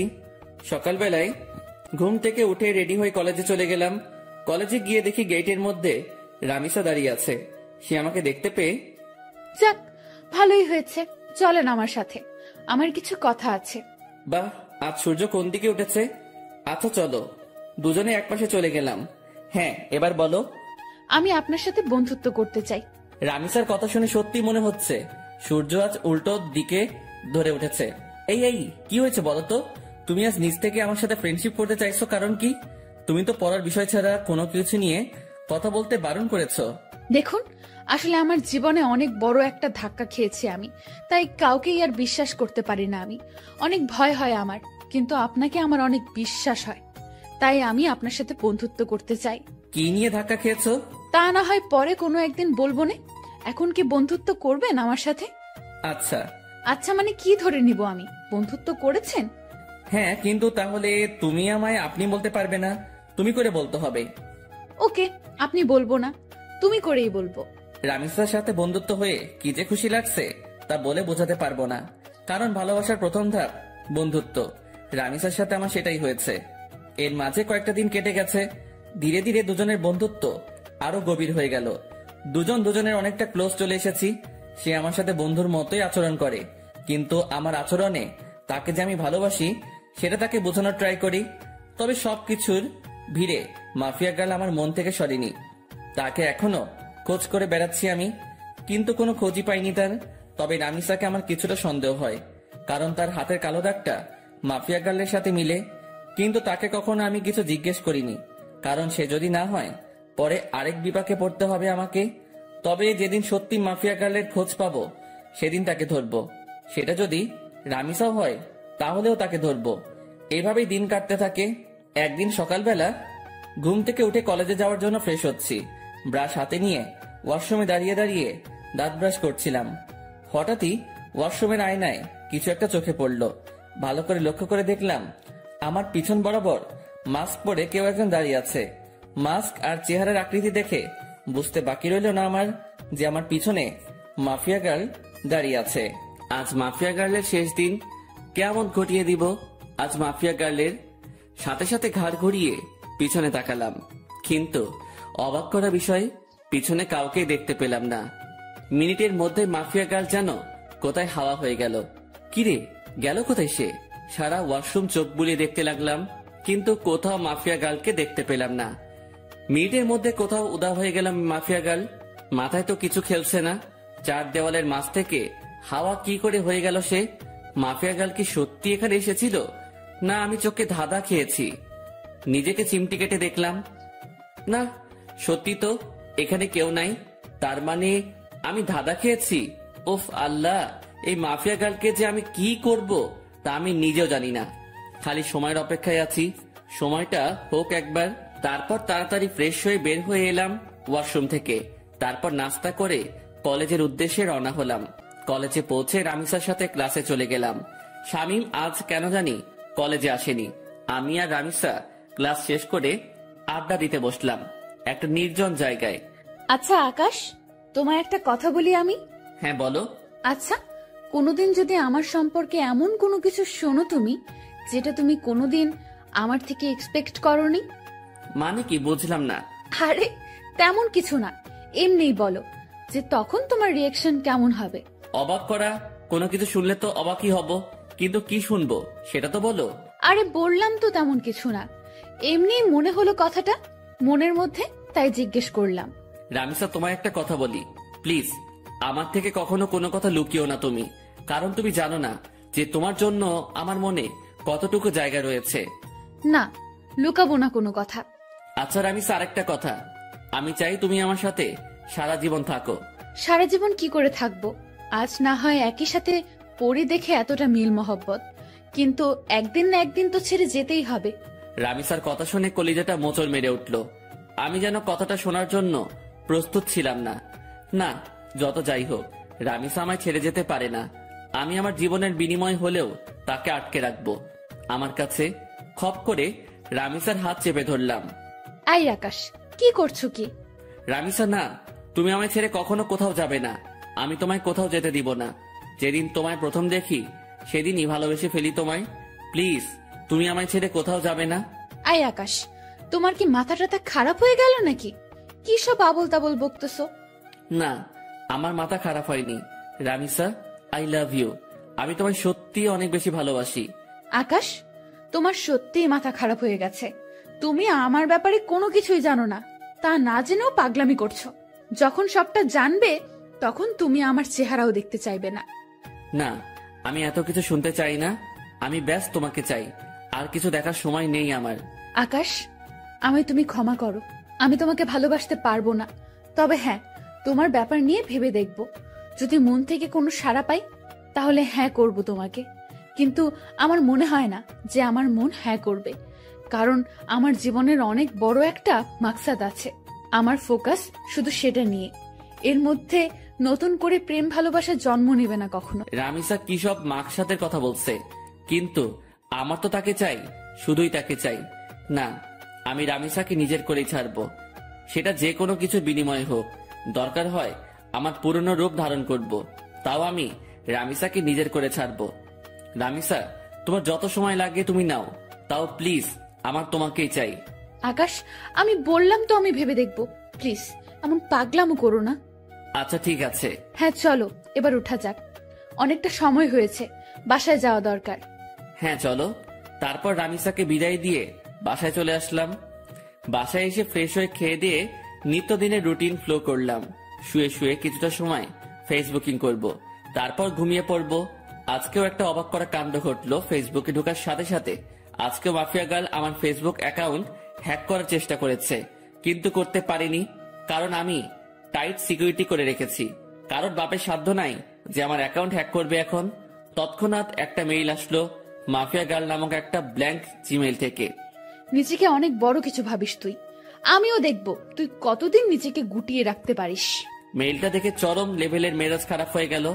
ইচ্ছে করছে মাফিয়া গার্লকে ধরে এনে কানের নিচে কয়েকটা লাগিয়ে দেই, কিন্তু তাকে পাবো কোথায়? তার কোনো ইনফরমেশনই তো আমার কাছে নেই। এদিকে রাগের মাত্রা আরো দ্বিগুণ হয়ে গেল। দাঁড়া, আজ তোর 12টা বাজাচ্ছি, এমন গালি দিব তোকে তুই নিজে এসেই আমার কাছে ধরা দিবি। মাফিয়া গার্লের সেই জিমেলটাতে ক্লিক করলাম। জিমেলটাতে ক্লিক করতে সেটা উদাও হয়ে গেল, এরর দেখাচ্ছে। জিমেলটাতে ক্লিক করার পর আমার বুঝতে বাকি নেই যে সে আমায় ব্ল্যাঙ্ক জিমেল থেকে মেইল করেছে। যেটা মিনিট কয়েকের মধ্যে এরর হয়ে যায়। এটা দেখে আরো রাগ উঠে গেল। এবার আর নিজেকে কন্ট্রোল করে রাখতে পারলাম না। সাথে সাথে নিলয়কে ফোন দিলাম। হ্যাঁ ভাই বলেন। কাল সকালের আগে মাফিয়া গার্লের ডিটেলস এনে দিবি আমায়। ভাই এই কাজটা আমার দ্বারা হবে কিনা জানি না, তবে আমি আমার সবটা দিয়ে ট্রাই করব। আমি পারিসনি এই শব্দটি শুনতে চাই না। আমার মাফিয়া গার্লের ডিটেলস চাই। ওর রক্ত চুষবো আমি। তারপর ফোনটা রেখে দিলাম। মাফিয়া গার্ল এবার পালিয়ে যাবি কোথায় সেটা আমিও দেখব। তারপর সারা শরীর ভরা রাগ নিয়ে ঘুমিয়ে পড়লাম। বিকেল বেলায় ঘুম থেকে উঠে ফ্রেশ হয়ে কাকুর দোকানে চলে এলাম। কাকুর দোকানে বসে চা খাচ্ছি। তখনই পাশের কয়েকজন মানুষ বসে আলোচনা করছিল। আজ মাফিয়া গার্ল নাকি আবার লাইভে এসেছিল। লাইভে এসে শহরের নামকরা পলিটিশিয়ান ওবায়দুলকে নেক্সট টার্গেট বলে ঘোষণা করেছে। শুধু তাই নয়, আজও নাকি সে আগুনকে একটা মেসেজ দিয়েছে। আগুন যদি অতি শীঘ্রই তার সাথে যোগাযোগ না করে তাহলে সে শহরের সব কয়টা দুর্নীতিবাজকে একে একে মেরে ফেলবে। লোকগুলোর মুখে এসব শুনে মাথায় তো পুরো বাজ পড়েছে মতো অবস্থা। মাফিয়া গার্ল লাইভে এসে এত কিছু বলে গেল, অথচ আমি ঘুমিয়ে পুরো দুনিয়াদারি লাঠে উঠিয়ে দিয়েছি। না, এবার তো কোনো হ্যাস্ত করতে হবে। কারণ আমার জানা মতে ওবায়দুল তো কোনো খারাপ পলিটিশিয়ান না। তাকে কেন টার্গেট বানিয়েছে সে? আগে যাদের মেরেছে তারা না হয় খারাপ ছিল, কিন্তু ওবায়দুল তো তাদের মতন না। এসব নিয়ে ভাবছিলাম, তখনই একটা পরিচিত নাম্বার থেকে ফোন এলো। বাবা কেমন আছিস? হ্যাঁ মা ভালো, তুমি কেমন আছো? তোকে ছাড়া কি করে ভালো থাকি বল? সেই কবে বাড়ি ছেড়েছিস? আজ কতদিন হলো তোকে দেখি না। মা, তোমার ছেলে মানুষ হওয়ার জন্য খারাপ মা হলো ছেড়েছে, তাতে কষ্ট পাওয়ার কি আছে? তোমাদের তো আরো খুশি থাকার কথা। সে যাই হোক না কেন, কিন্তু কোনো মা তার সন্তানকে এতদিন না দেখে ভালো থাকতে পারে? মা প্লিজ মন খারাপ করিও না, আমি খুব তাড়াতাড়ি বাড়িতে আসবো। বাবা খুব তাড়াতাড়ি না, কালকে তুই বাড়িতে আয়। মা কাল কি করে আসবো বলো? আমার ক্লাস চলছে তো। সেসব আমি জানি না, তুই কাল বাড়িতে আসবি। আম্মু প্লিজ এমন পাগলামো করে না। আমি বললাম তো আমি কয়েকদিনের মধ্যেই বাড়ি আসবো, তখন তুমি তোমার ছেলেকে মন ভরে দেখে নিও। আচ্ছা ঠিক আছে যা, কিন্তু খুব তাড়াতাড়ি আসবি বলে দিলাম কিন্তু। হ্যাঁ মা, খুব তাড়াতাড়ি আসবো। এবার রাখি কেমন? আচ্ছা। আম্মুর সাথে কথা বলে ফোনটা রেখে দিলাম। আজ কতদিন পর মায়ের সাথে কথা বললাম। আল্লাহ ভালো জানে সেই কবে বাড়ি ছেড়ে এসেছি, এখনো অব্দি বাড়ি যাইনি। মা আমায় দেখার জন্য কেমন উতাল পাতাল হয়ে আছে। না, কিছুদিনের মধ্যে একবার বাড়ি যাব আমি। কিন্তু আমি যেই কারণে বাড়ি ছেড়ে এসেছি সেটা এখনো হয়নি। বাসার লোক সবাই জানে আমি নিজের জীবন গোছানোর জন্য বাড়ি ছেড়েছি, কিন্তু এর পিছনেও যে একটা রহস্য লুকিয়ে আছে সেটা কেউ জানে না। তবে হ্যাঁ, আমি সাকসেস হয়ে ছাড়বো। তারপর নিজের বাসায় চলে এলাম। বাসায় এসে কিছুটা সময় বই নিয়ে ঘাটাঘাটি করে উঠে পড়লাম। কোনো কিছুতেই যেন মন বসছে না, কারণ কখন সকাল হবে আর কখন নিলয় আমাকে মাফিয়া গার্লের ডিটেলস দিবে সেই চিন্তায় খালি মাথায় ঘুরঘুর করছিল। যাক, কোন রকমে খেয়ে দিয়ে ঘুমিয়ে পড়লাম রাতে। সকাল হলেও মাফিয়া গার্লকে সেটা আমি জেনে যাব। সকালবেলায় ঘুম থেকে উঠে মোবাইলটা হাতে নিলাম। ফোনটা হাতে নিয়ে দেখলাম নিলয় আমার কয়েকটা ছবি মেইল করেছে। তাড়াতাড়ি মেইলটা ওপেন করলাম। মেইল করা ছবিতে ক্লিক করতে যা দেখলাম তাতে তো পুরো দুনিয়াদারি চক্কর খেতে লাগলো আমার। কারণ ছবির মানুষটা আমার খুব পরিচিত, যেই মুখটার মুখোমুখি কয়েক হাজার বার হয়েছে আমি নিজের চোখকে বিশ্বাস করাতে পারছি না যে এই মেয়েই সেই মাফিয়া গার্ল যাকে আমি চোখের সামনে কয়েক হাজার বার দেখেছি, যার সাথে আমার চরম লেভেলের উঠা বসা। সাথে সাথে নিলয়কে ফোন লাগালাম। নিলয়, তুই শিওর তো যে এই মেয়ে মাফিয়া গার্ল? ভাই আজ পর্যন্ত আমার দেওয়া কোনো তথ্য কোনোদিন ভুল হয়েছে? না হয়নি, কিন্তু এটা কি করে সম্ভব নিলয়? ঈশিতা কি করে এমনটা করতে পারে? ঈশিতা তো আমার কলেজ ফ্রেন্ড ছিল, যার সাথে দীর্ঘ কয়েক বছর কাটিয়েছি আমি। কলেজ লাইফ পুরোটাই তার সাথে কেটেছে আমার, কিন্তু সে পরবর্তীতে এমন ভয়ঙ্কর রূপ নিল কেন? আমার তো নিজের চোখকে বিশ্বাস করাতে অবাক লাগছে। না, হয়তো কোনো ভুল হচ্ছে নিলয় তোর। ভাই আমি 100% সিওরিটি দিয়ে বলতে পারবো এই মেয়ে মাফিয়া গার্ল, আর আমি পুরোপুরি শিওর হয়েই আপনাকে বলছি। ঈশিতা এমন করতে পারে শুনে মাথাটা পুরো গোলকধাঁধার মতন ঘুরপাক খাচ্ছে। ভাই আপনার হয়তো বিশ্বাস হচ্ছে না, কারণ সে আপনার সাথে দীর্ঘ কয়েক বছর কাটিয়েছে, কিন্তু সত্যি এটাই যে সে মাফিয়া গার্ল। ঠিক আছে, ঈশিতাই যদি মাফিয়া গার্ল হয় তাহলে তার 12টা বাজাচ্ছি আমি। ওর আরো কিছু তথ্য বল, কারণ তার সাথে আমার বছর 2 আগেই সমস্ত যোগাযোগ বিচ্ছিন্ন হয়ে গেছে।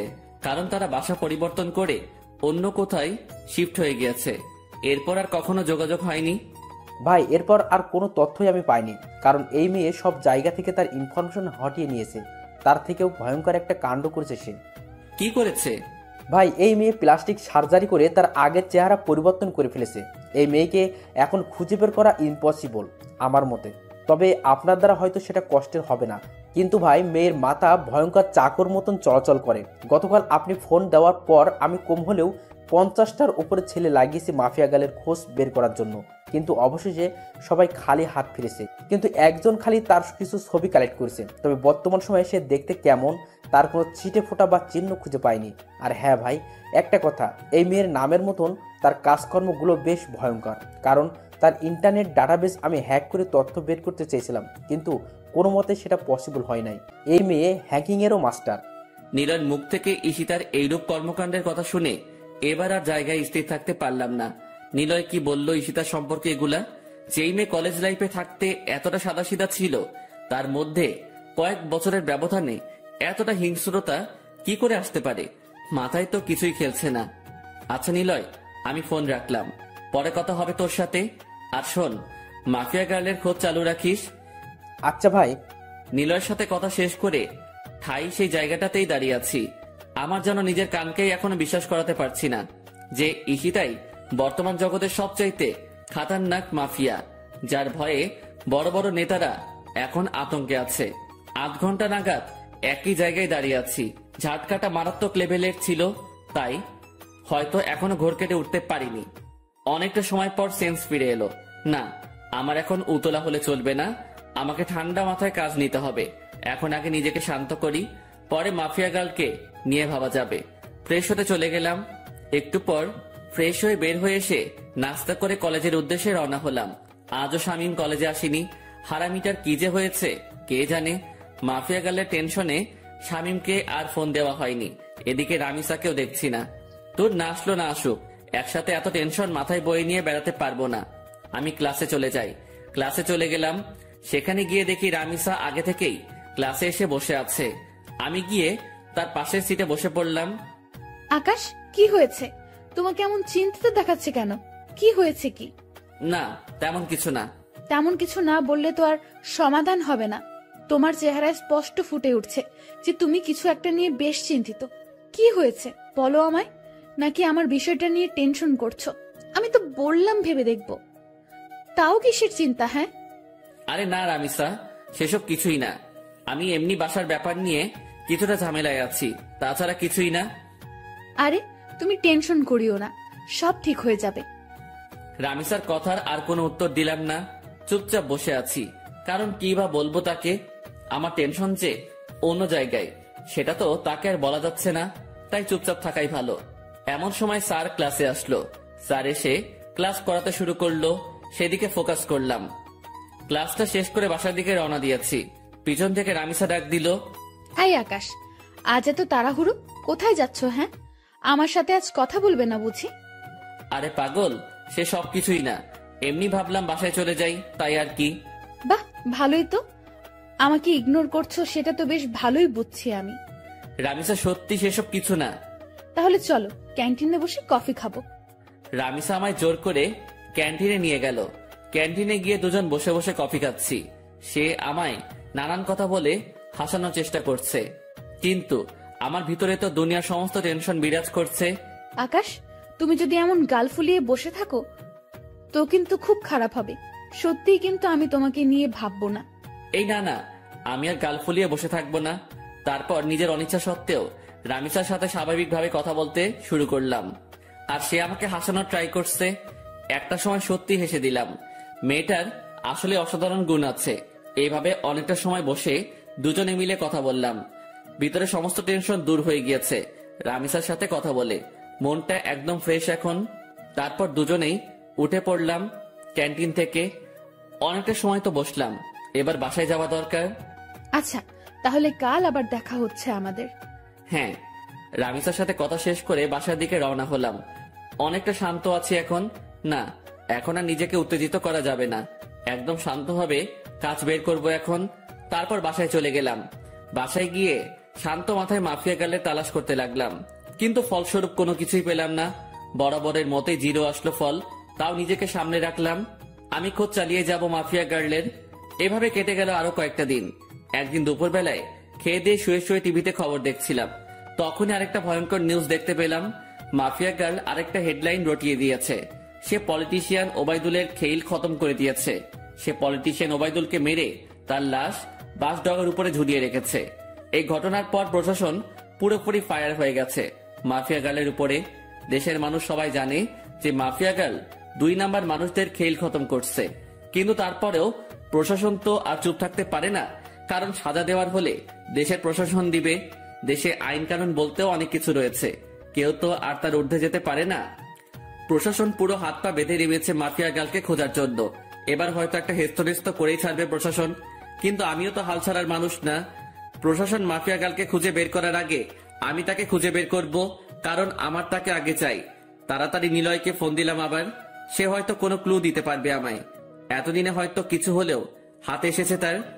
ভাই দুঃখিত, এখনো আমি মাফিয়া গার্লের কোনো খোঁজ পাইনি, আর আমার মনে হয় না যে আমি তার কোনো খোঁজ বের করতে পারবো। আচ্ছা ঠিক আছে, তাও তুই খোঁজ জারি রাখ। তারপর ফোনটা রেখে দিলাম। এবার সত্যি মনে হচ্ছে আমার মাঠঘাট বেঁধে নামতে হবে, কারণ এরপর আর অপেক্ষা করলে প্রশাসনের হাতে মাফিয়া গার্ল ধরা পড়বে। কারণ মাফিয়া গার্ল যত যাই করুক না কেন, সে একটা ভুল কাজ করেছে তার কোড দিয়ে। এটা দিয়ে মাফিয়া গার্লের সন্ধান বের হওয়ার 30% সম্ভাবনা রয়েছে। আমিও হয়তো চেষ্টা করলে বের করতে পারবো, কিন্তু আমার কাছে বর্তমানে এমন ভালো স্পিড ইন্টারনেট নাই। সো আমি আমার চাকুওয়ালা মাথা চালাবো।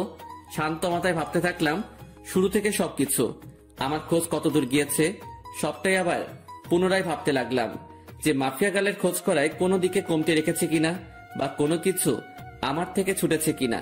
তখন মাথায় আসলো রামিসার কথা। তাকে তো শুরুতে আমার একটু সন্দেহ হয়েছিল, কিন্তু এরপর তাকে আর ঘেটে দেখিনি। না, এবার রামিসাকে নিয়ে রিসার্চ করব, কিন্তু কোথা থেকে শুরু করব ভেবে পাচ্ছি না। এর মধ্যে মাফিয়া গার্ল আবারও লাইভে আসার ডেট দিল। হ্যাঁ পেয়েছি। এবার মাফিয়া গার্লের লাইভ করার সময় আমি রামিসার সাথে থাকবো। সে যদি মাফিয়া গার্ল হয় তাহলে তো তখন সে লাইভ করতে পারবে না, বা আমার সাথে সেই সময় থাকতে বাহানা দেখাবে। তখন সেটা দেখেই যা বোঝার বুঝে নিব। পরের দিন মাফিয়া গার্ল আগের টাইমের ন্যায় ঠিক 3টায় লাইভে আসবে বলেছে। এদিকে আমি রামিসাকে ফোন দিয়ে বলেছি যে সে যেন আগামীকাল দুপুর 3টায় আমার সাথে দেখা করে। একটা জরুরি কাজ আছে তার সাথে আমার, তাকে বিশেষ কিছু বলার আছে আমার। সে সরাসরি না করে দেয়। না, কাল দুপুর 3টায় আমার একটা বিশেষ কাজ আছে, তখন তোমার সাথে কোনোভাবেই আমি দেখা করতে পারবো না। রামিসার কথা শুনে খটকা লাগলো মনের ভিতরে। তার মানে কি আমার ধারণাই ঠিক? রামিসাই সেই ক্রিমিনাল যাকে পুরো দেশের প্রশাসন মিলে বাতি লাগিয়ে খুঁজছে। ও মাই গড, মাফিয়া গার্ল এতদিন আমার চোখের সামনে ছদ্মবেশ নিয়ে ঘুরছে, অথচ আমি তাকে চিনতেই পারিনি। না, এবার একটা হেস্তনেস্ত করতেই হবে। এবার রামিসাকে ধরার পালা এসে গেছে। মাফিয়া গার্ল এবার পালাবে কোথায় এইসব নিয়ে ভাবছিলাম। ঠিক তখনই রামিসা আমাকে আবার ফোন দিয়ে বড়সড় একটা শক খাইয়ে দেয়। আচ্ছা ঠিক আছে আকাশ, আমরা কাল 3টা বাজে দেখা করব। তবে হয়তো আমার কলেজে আসা হবে না কাল, বাসায় কিছু কাজকর্ম বাকি আছে। রামিসার কথা শুনে থতমত খেয়ে গেলাম। একটু আগে সে বলল কোনোভাবেই কাল 3টায় দেখা করা সম্ভব না, আবার এখন বলছে কাল 3টায় দেখা করবে। এদিকে আমি রামিসাকে নিয়ে কত কিছু ভেবে বসলাম। তাহলে কি রামিসা মাফিয়া গার্ল না? ও আল্লাহ, মাথা পুরো জ্যাম খেয়ে আছে। মাফিয়া গার্ল যদি কাল 3টার সময় লাইভ করে আর এদিকে রামিসা আমার সাথে থাকে, তাহলে তো রামিসা মাফিয়া গার্ল না। আমার সন্দেহটা তাহলে পুরোপুরি ভুল হবে না। আর ভাবতে পারছি না আমি কি সব ঘটছে আমার সাথে। একটা সূত্র ধরে 2 কদম এগিয়ে যাচ্ছি, কিন্তু পরবর্তীতে নিরাশ হয়ে 4 কদম পিছনে চলে আসছি। মাথা পুরো আগুনের মতন গরম হয়ে আছে। ফোনটা বালিশের পাশে রেখে ঘুমিয়ে পড়লাম। বিকেল বেলা ঘুম থেকে উঠে হাঁটতে বের হলাম। বের হওয়ার আগে বেশ কয়েকবার শামীমকে ফোন দিয়েছি, কিন্তু সে রিসিভ করেনি। কাকুর দোকানে বসে চা খাচ্ছিলাম, তখন শামীম ফোন দিল। কিরে, ফোন দিয়েছিলি মনে হয়? হ্যাঁ দিয়েছিলাম। আচ্ছা তোর কি হয়েছে বলতো? আজ কতদিন হয়ে গেল তুই ক্লাসে আসছিস না, তার উপরে কোনো খবর সবর নাই। আরে বাসায় একটা সমস্যা হয়েছে ছোট বোনকে নিয়ে, তাই কিছুদিন কলেজ আসিনি। সমস্যাটা কেটে উঠতে হয়তো আরো কয়েকটা দিন লাগবে, তারপর কলেজ আসবো। ও আচ্ছা, তাহলে তুই আগে সমস্যা সমাধান কর, পরে না হয় কলেজে আসিস। ওকে বন্ধু। শামীমের সাথে কথা বলে ফোনটা রেখে দিলাম। তারপর কাকুর দোকান থেকে উঠে বাসায় চলে আসলাম। অপেক্ষায় আছি কালকের দিনের। কোনো মতে আজকের দিনটা পার করে দিলাম। পরের দিন কলেজে চলে গেলাম। রামিসা আজ ক্লাসে আসবে না, তারও নাকি বাসায় কি কাজ বাকি আছে, তাই আজ আমার একাই কাটাতে হবে কলেজে। কোনোভাবে কলেজ টাইম শেষ করে বাসায় চলে এলাম। তারপর বাসায় এসে ফ্রেশ হয়ে খেয়ে দিয়ে রামিসাকে ফোন দিলাম। হ্যাঁ, কোথায় দেখা করবে বলো? কলেজ মাঠে আসো। আমিও বাসা থেকে বের হয়ে সেখানে আসছি। ওকে। আমি শার্ট পরে কলেজ মাঠে চলে গেলাম। সেখানে গিয়ে ঘাসের উপরে বসে আছি। 3টা বাজতে আর মিনিট 5 বাকি। এমন সময় রামিসাও চলে আসলো। আচ্ছা বলো তো, হঠাৎ আমার সাথে এমন কি জরুরি কথা বলবে যার কারণে আজ এই অসময়ে এখানে আসতে বললে? বলবো, একটু ওয়েট করো।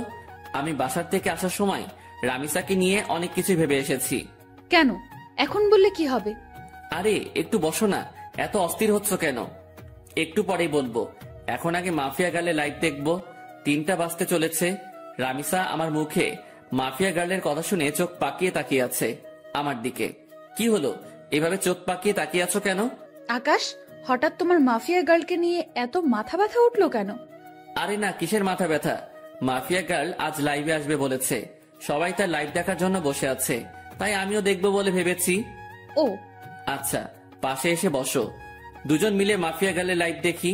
রামিসা এসে আমার পাশে বসলো, আর আমি মোবাইলটা হাতে নিয়ে মাফিয়া গার্লের ইউটিউব লিংকে ক্লিক করে সেখানে ঢুকে পড়লাম। 3টা বাজতেই মাফিয়া গার্ল লাইভে চলে আসলো। মাফিয়া গার্লের লাইভ দেখে আমি রামিসার দিকে হাঁ করে তাকিয়ে আছি।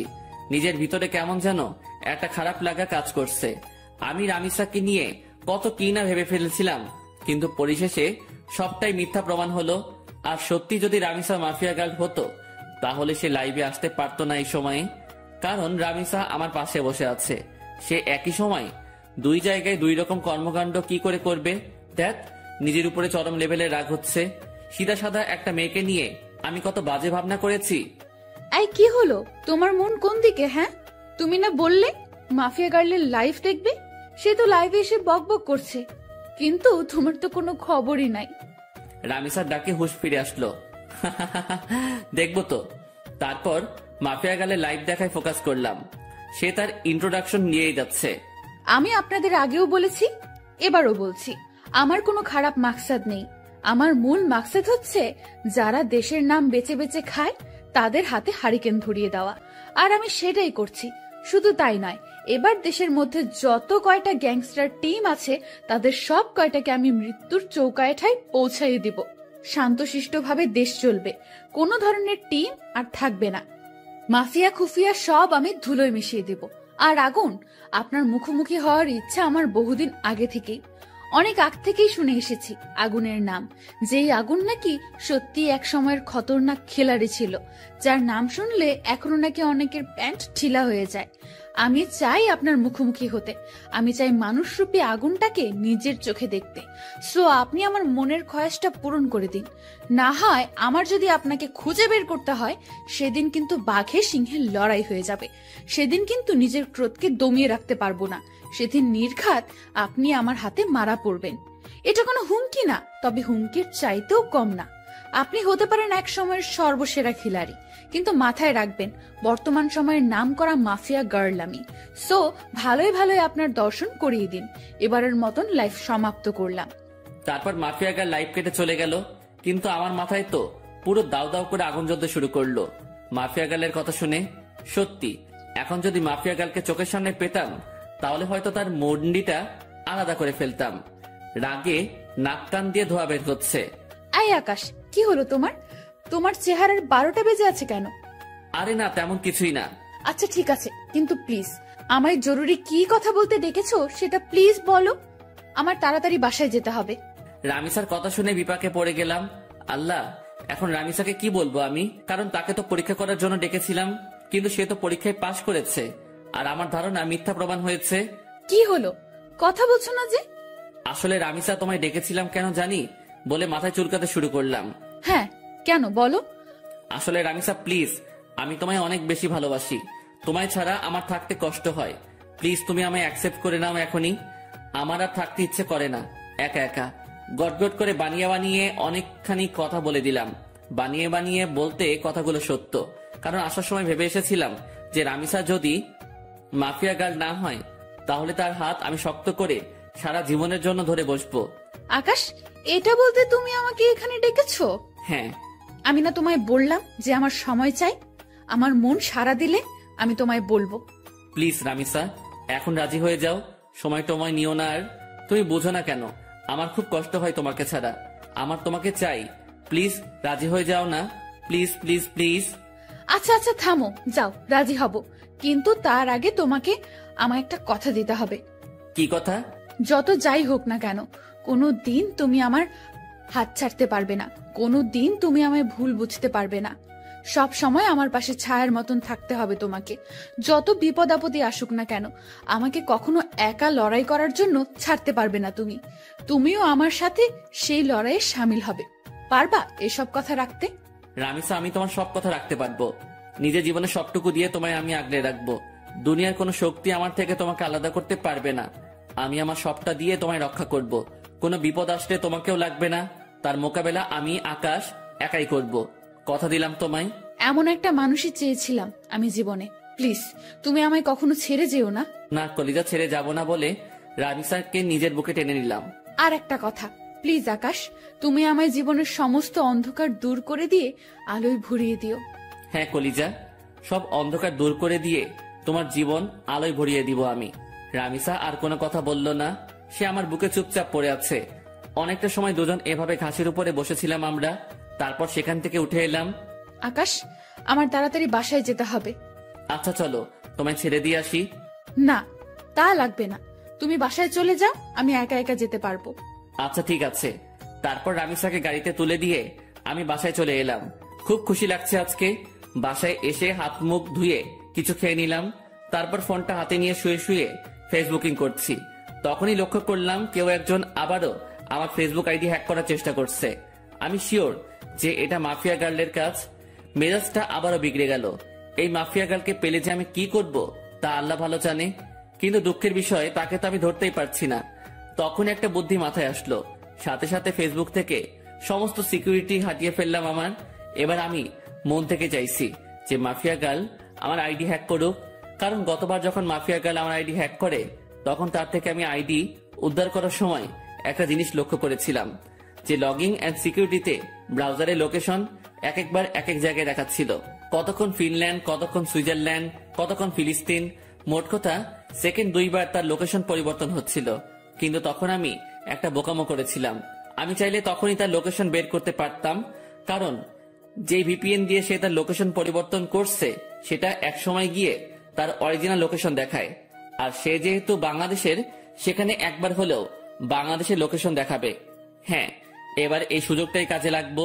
সে আমার আইডি হ্যাক করে যখনই আইডিতে প্রবেশ করবে তখনই তার লোকেশন আমি বের করে ফেলবো। তাই আইডির সিকিউরিটি একটু কমিয়ে দিলাম, কিন্তু এতটাও কমাইনি যে সে পুরোপুরি আমার অ্যাকাউন্ট তার আয়ত্তে করে নিবে। সিকিউরিটি কমিয়ে মাফিয়া গার্লের জন্য অপেক্ষা করতে লাগলাম, কিন্তু সে এবার আমার আইডি হ্যাক করলো না। রাত 12টা পর্যন্ত অপেক্ষা করলাম, কিন্তু সে আমার আইডির দিকে ফিরেও তাকায়নি। কিন্তু আমি শিওর যে সে রাতে আমার আইডি হ্যাক করার ট্রাই করবে। ওকে বাছাধন, তুমি রাতে ট্রাই করিও, আমি সকালবেলা এসে খেলা দেখাবো।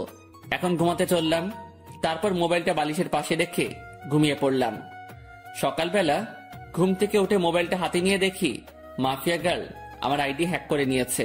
এবার পালাবি কোথায় মাফিয়া গার্ল তুই? এবার খেলা দেখাবো তোকে। অনেক কষ্টের বিনিময়ে মাছ জালে আটকা পড়েছে, এবার আর ছাড়াছাড়ি নাই। ছাই দিয়ে হলেও তাকে ধরবো এবার আমি। পাগলের সাথে পাগলামি না করলে তার চাল বোঝা যায় না, আর আমিও সেটা করেছি। এজন্যই বাবা তোমার জন্য স্পেশালি একটা গান বানিয়েছে, যে বাবা তোমার দরবারে সব পাগলের খেলা। তাড়াতাড়ি করে লোকেশন চেক করলাম, যেমনটা ভেবেছিলাম ঠিক তেমনটাই হয়েছে। লোকেশন প্রতি সেকেন্ডে 2 বার করে কান্ট্রি পরিবর্তন করছে। চোখ পাকিয়ে তাকিয়ে আছি লোকেশনের দিকে। একটা সময় গিয়ে বাংলাদেশের এক্স্যাক্টলি লোকেশনটা দেখালো। লোকেশন দেখে তো আমার মাথায় পুরো বাজ পড়ছে মতন অবস্থা। লোকেশন রামিসার এরিয়ায় দেখাচ্ছে, তার মানে রামিসাই সেই ক্রিমিনাল। সরি, রামিসা না ঈশিতা। কিন্তু আমার একটা জিনিস মাথায় কাজ করছে না, যে সে তার সমস্ত আইডেন্টিটি কেন হাইড করেছে, আর কেনই বা এই পথে নেমেছে সে। না, আমি আর ভাবতে পারছি না রামিসা কি করে এত বড় মাপের খেলা খেললো। আমার তো মাথায় কিছুই খেলছে না। আর ওই এলাকাতে তো এমন কেউ নাই যাকে আমার সন্দেহ হয়। যাকে সন্দেহ হয় সে একমাত্র রামিসা। এবার আবার পুরোপুরি সন্দেহ দূর হয়ে গেল। 99% শিওর হয়ে গেলাম রামিসাই সে মাফিয়া গার্ল। এবার খালি রামিসার মুখ থেকে শোনা বাকি। তাড়াতাড়ি উঠে ফ্রেশ হয়ে নাস্তা করে সেই লোকেশনে চলে গেলাম। আজ হয়তো আর কলেজে যাওয়া হবে না। সেখানে গিয়ে চিরুনি তল্লাশি চালালাম। ঠিক তখনই রামিসা আমায় ফোন দিল। আকাশ, কোথায় তুমি? আজ কি কলেজে আসবে না? হয়তো আসবো না, কারণ বিশেষ একটা কাজে এসেছি একটা জায়গায়। কিসের বিশেষ কাজ আকাশ? মাফিয়া গার্লকে ধরে ফেলেছি আমি। কি আকাশ, কি সব বলছো তুমি উল্টাপাল্টা? হ্যাঁ, তোমার কি মাথা ঠিক আছে? হ্যাঁ, আমার মাথা ঠিক আছে। মাফিয়া গার্লকে দেখার অনেক দিনের ইচ্ছা আমার। আমি তাকে ধরতে সক্ষম হয়েছি। আকাশ, আমি বারণ করছি, তুমি কোনো মাফিয়া টাফিয়া গার্লের পেছনে ছুটবে না। সে অনেক খতরনাক, যে কোনো সময় তোমার ক্ষতি করে দেবে সে। রামিসা বাবুনি, আমায় নিয়ে তুমি ভয় পেও না। আমিও এতটা কাঁচা খেলোয়াড় না। আকাশ, আমি তোমায় বারণ করেছি, তো সব কিছুই তুমি করতে যাবে না। আর তুমি এখন যেখানেই আছো সেখান থেকে সোজা কলেজে আসবে। ওকে, ঠিক আছে। তারপর ফোনটা রেখে দিয়ে রামিসার এলাকা থেকে কলেজে চলে গেলাম। যদিও কলেজে যাচ্ছি, কিন্তু ক্লাস আর করা হবে না, কারণ কলেজ করার প্রিপারেশন নিয়ে ঘর থেকে বের হইনি আমি। তাই আজ ক্লাস করব না। কলেজে গিয়ে রামিসার সাথে কথা বলে চলে আসব। কলেজের সামনে পৌঁছে গিয়েছি প্রায়। ভিতরটা ধুপধুপ করছে। আমি কি সরাসরি রামিসাকে জিজ্ঞেস করব নাকি চুপচাপ হয়ে থাকব, সেটা নিয়ে দ্বিধাদ্বন্দ্বে আছি। কারণ জিজ্ঞেস করলে যদি সে স্বীকার না করে, কিন্তু আমার তো তার মুখ থেকে সমস্ত সত্যিটা জানা যায়। অনেকটা সময় ভেবে একটা সিদ্ধান্ত নিলাম, না, কিছুই জিজ্ঞেস করব না। মোটামুটি যখন শিওর আমি, তখন আরেকটু সময় অপেক্ষা করি। তারপর মাস নিজেই বড়শিতে এসে ধরা দিবে। কলেজে চলে এসেছি। রিক্সা থেকে নেমে ভাড়া পে করে ভিতরে চলে গেলাম। ক্লাস শুরু হয়ে গিয়েছে, কিন্তু রামিসা এখনো ক্লাসে যায়নি। সেই গেটের সামনে দাঁড়িয়ে আছে আমার জন্য। আসতে এত সময় লাগে তোমার? হ্যাঁ, আরে রিক্সা পেতে একটু দেরি হয়ে গিয়েছিল। হয়েছে, চলো এবার। কোথায় যাব? আর তুমি ক্লাসে যাওনি কেন? আজ ক্লাস করব না, তোমার সাথে বসে বসে আড্ডা দিব। আচ্ছা চলো। দুজনে গিয়ে কলেজের পাশে একটা ফাঁকা জায়গা আছে, সেখানে গিয়ে বসলাম। রামিসা আমার কাঁধে মাথা রেখে হেলান দিয়ে বসে আছে। আকাশ প্লিজ, তুমি মাফিয়া গার্লের খোঁজ করা ছেড়ে দাও। আমি শুনেছি সে অনেক খতরনাক। সে যদি তোমার ক্ষতি করে দেয়, প্লিজ তুমি মাফিয়া গার্লের খোঁজ করা ছেড়ে দাও। আর তাছাড়া সে তো দেশের ভালোর জন্যই সব করছে, বলো। রামিসার কথা শুনে হাসবো না কাঁদবো সেটা বুঝে উঠতে পারছি না। তবে রামিসার কথা শুনে আরো সিউরিটি পেয়ে গেলাম যে মাফিয়া গার্লকে। কারণ যেই মেয়ে মাফিয়া গার্লের টপিক বাদ দিতে চাইতো সব সময়, সে আজ খুঁটে খুঁটে মাফিয়া গার্লের প্রসঙ্গ উঠাচ্ছে। রামিসার সমস্যা কোথায় সেটা আমার বুঝতে বাকি নেই। আর তাছাড়া মাফিয়া গার্লকে তো আমি খুঁজে বের করে ফেলেছি। সে এখন আমার কাঁধে মাথা রেখে শুয়ে আছে। রামিসা হয়তো ভাবছে মাফিয়া গার্লকে, সেটা জানতে এখন আমার বাকি আছে। আমি যে মাফিয়া গার্লকে ধরে ফেলেছি সেটা সে এখনো বুঝতে পারিনি। সে ভেবেছে ফেক কাউকে ধরেছি আমি, না হয়তো তাকেই ধরতাম। আর আমি তখন ইচ্ছে করেই ফোন করে মাফিয়া গার্লের কথা তুলেছি, যাতে করে রামিসা রিয়াকশন করে। আর রামিসা সেটাই করলো। এই আকাশ, কি ভাবছো? হ্যাঁ, আমি তোমায় এতটা সময় কি বললাম? হ্যাঁ, শুনছি তো। প্লিজ তুমি মাফিয়া গার্লের খোঁজ করা ছেড়ে দাও। তাকে খোঁজ করতে গেলে তুমিই মারা পড়বে। সে একটা খতরনাক ব্র্যান্ড। রামিসা তুমি টেনশন নিও না, আমি মাফিয়া গার্লের আর খোঁজ করব না। মনে মনে বললাম খোঁজ তো পেয়েই গেছি, আর হাসির রহস্য কি সেটা তো আমি না জানি। এই তো আমার বাবুন, তোমাকে। আচ্ছা একটা কথা, তখন যে তুমি আমাকে বললে যে তুমি মাফিয়া গার্লকে ধরে ফেলেছো, তুমি কি সত্যিই ধরেছো তাকে? আরে রামিসা, তুমি কি পাগল? হ্যাঁ, মাফিয়া গার্লের মতন খাতারনাক খিলাড়িকে আমি কি করে ধরবো? যেখানে তাকে সারা দেশের প্রশাসন মিলে ধরতে পারিনি, সেখানে তাকে আমি ধরবো? হ্যাঁ, আমি তো মজা করেছি। আকাশ, তুমি না অনেক দুষ্টু হয়ে গেছো।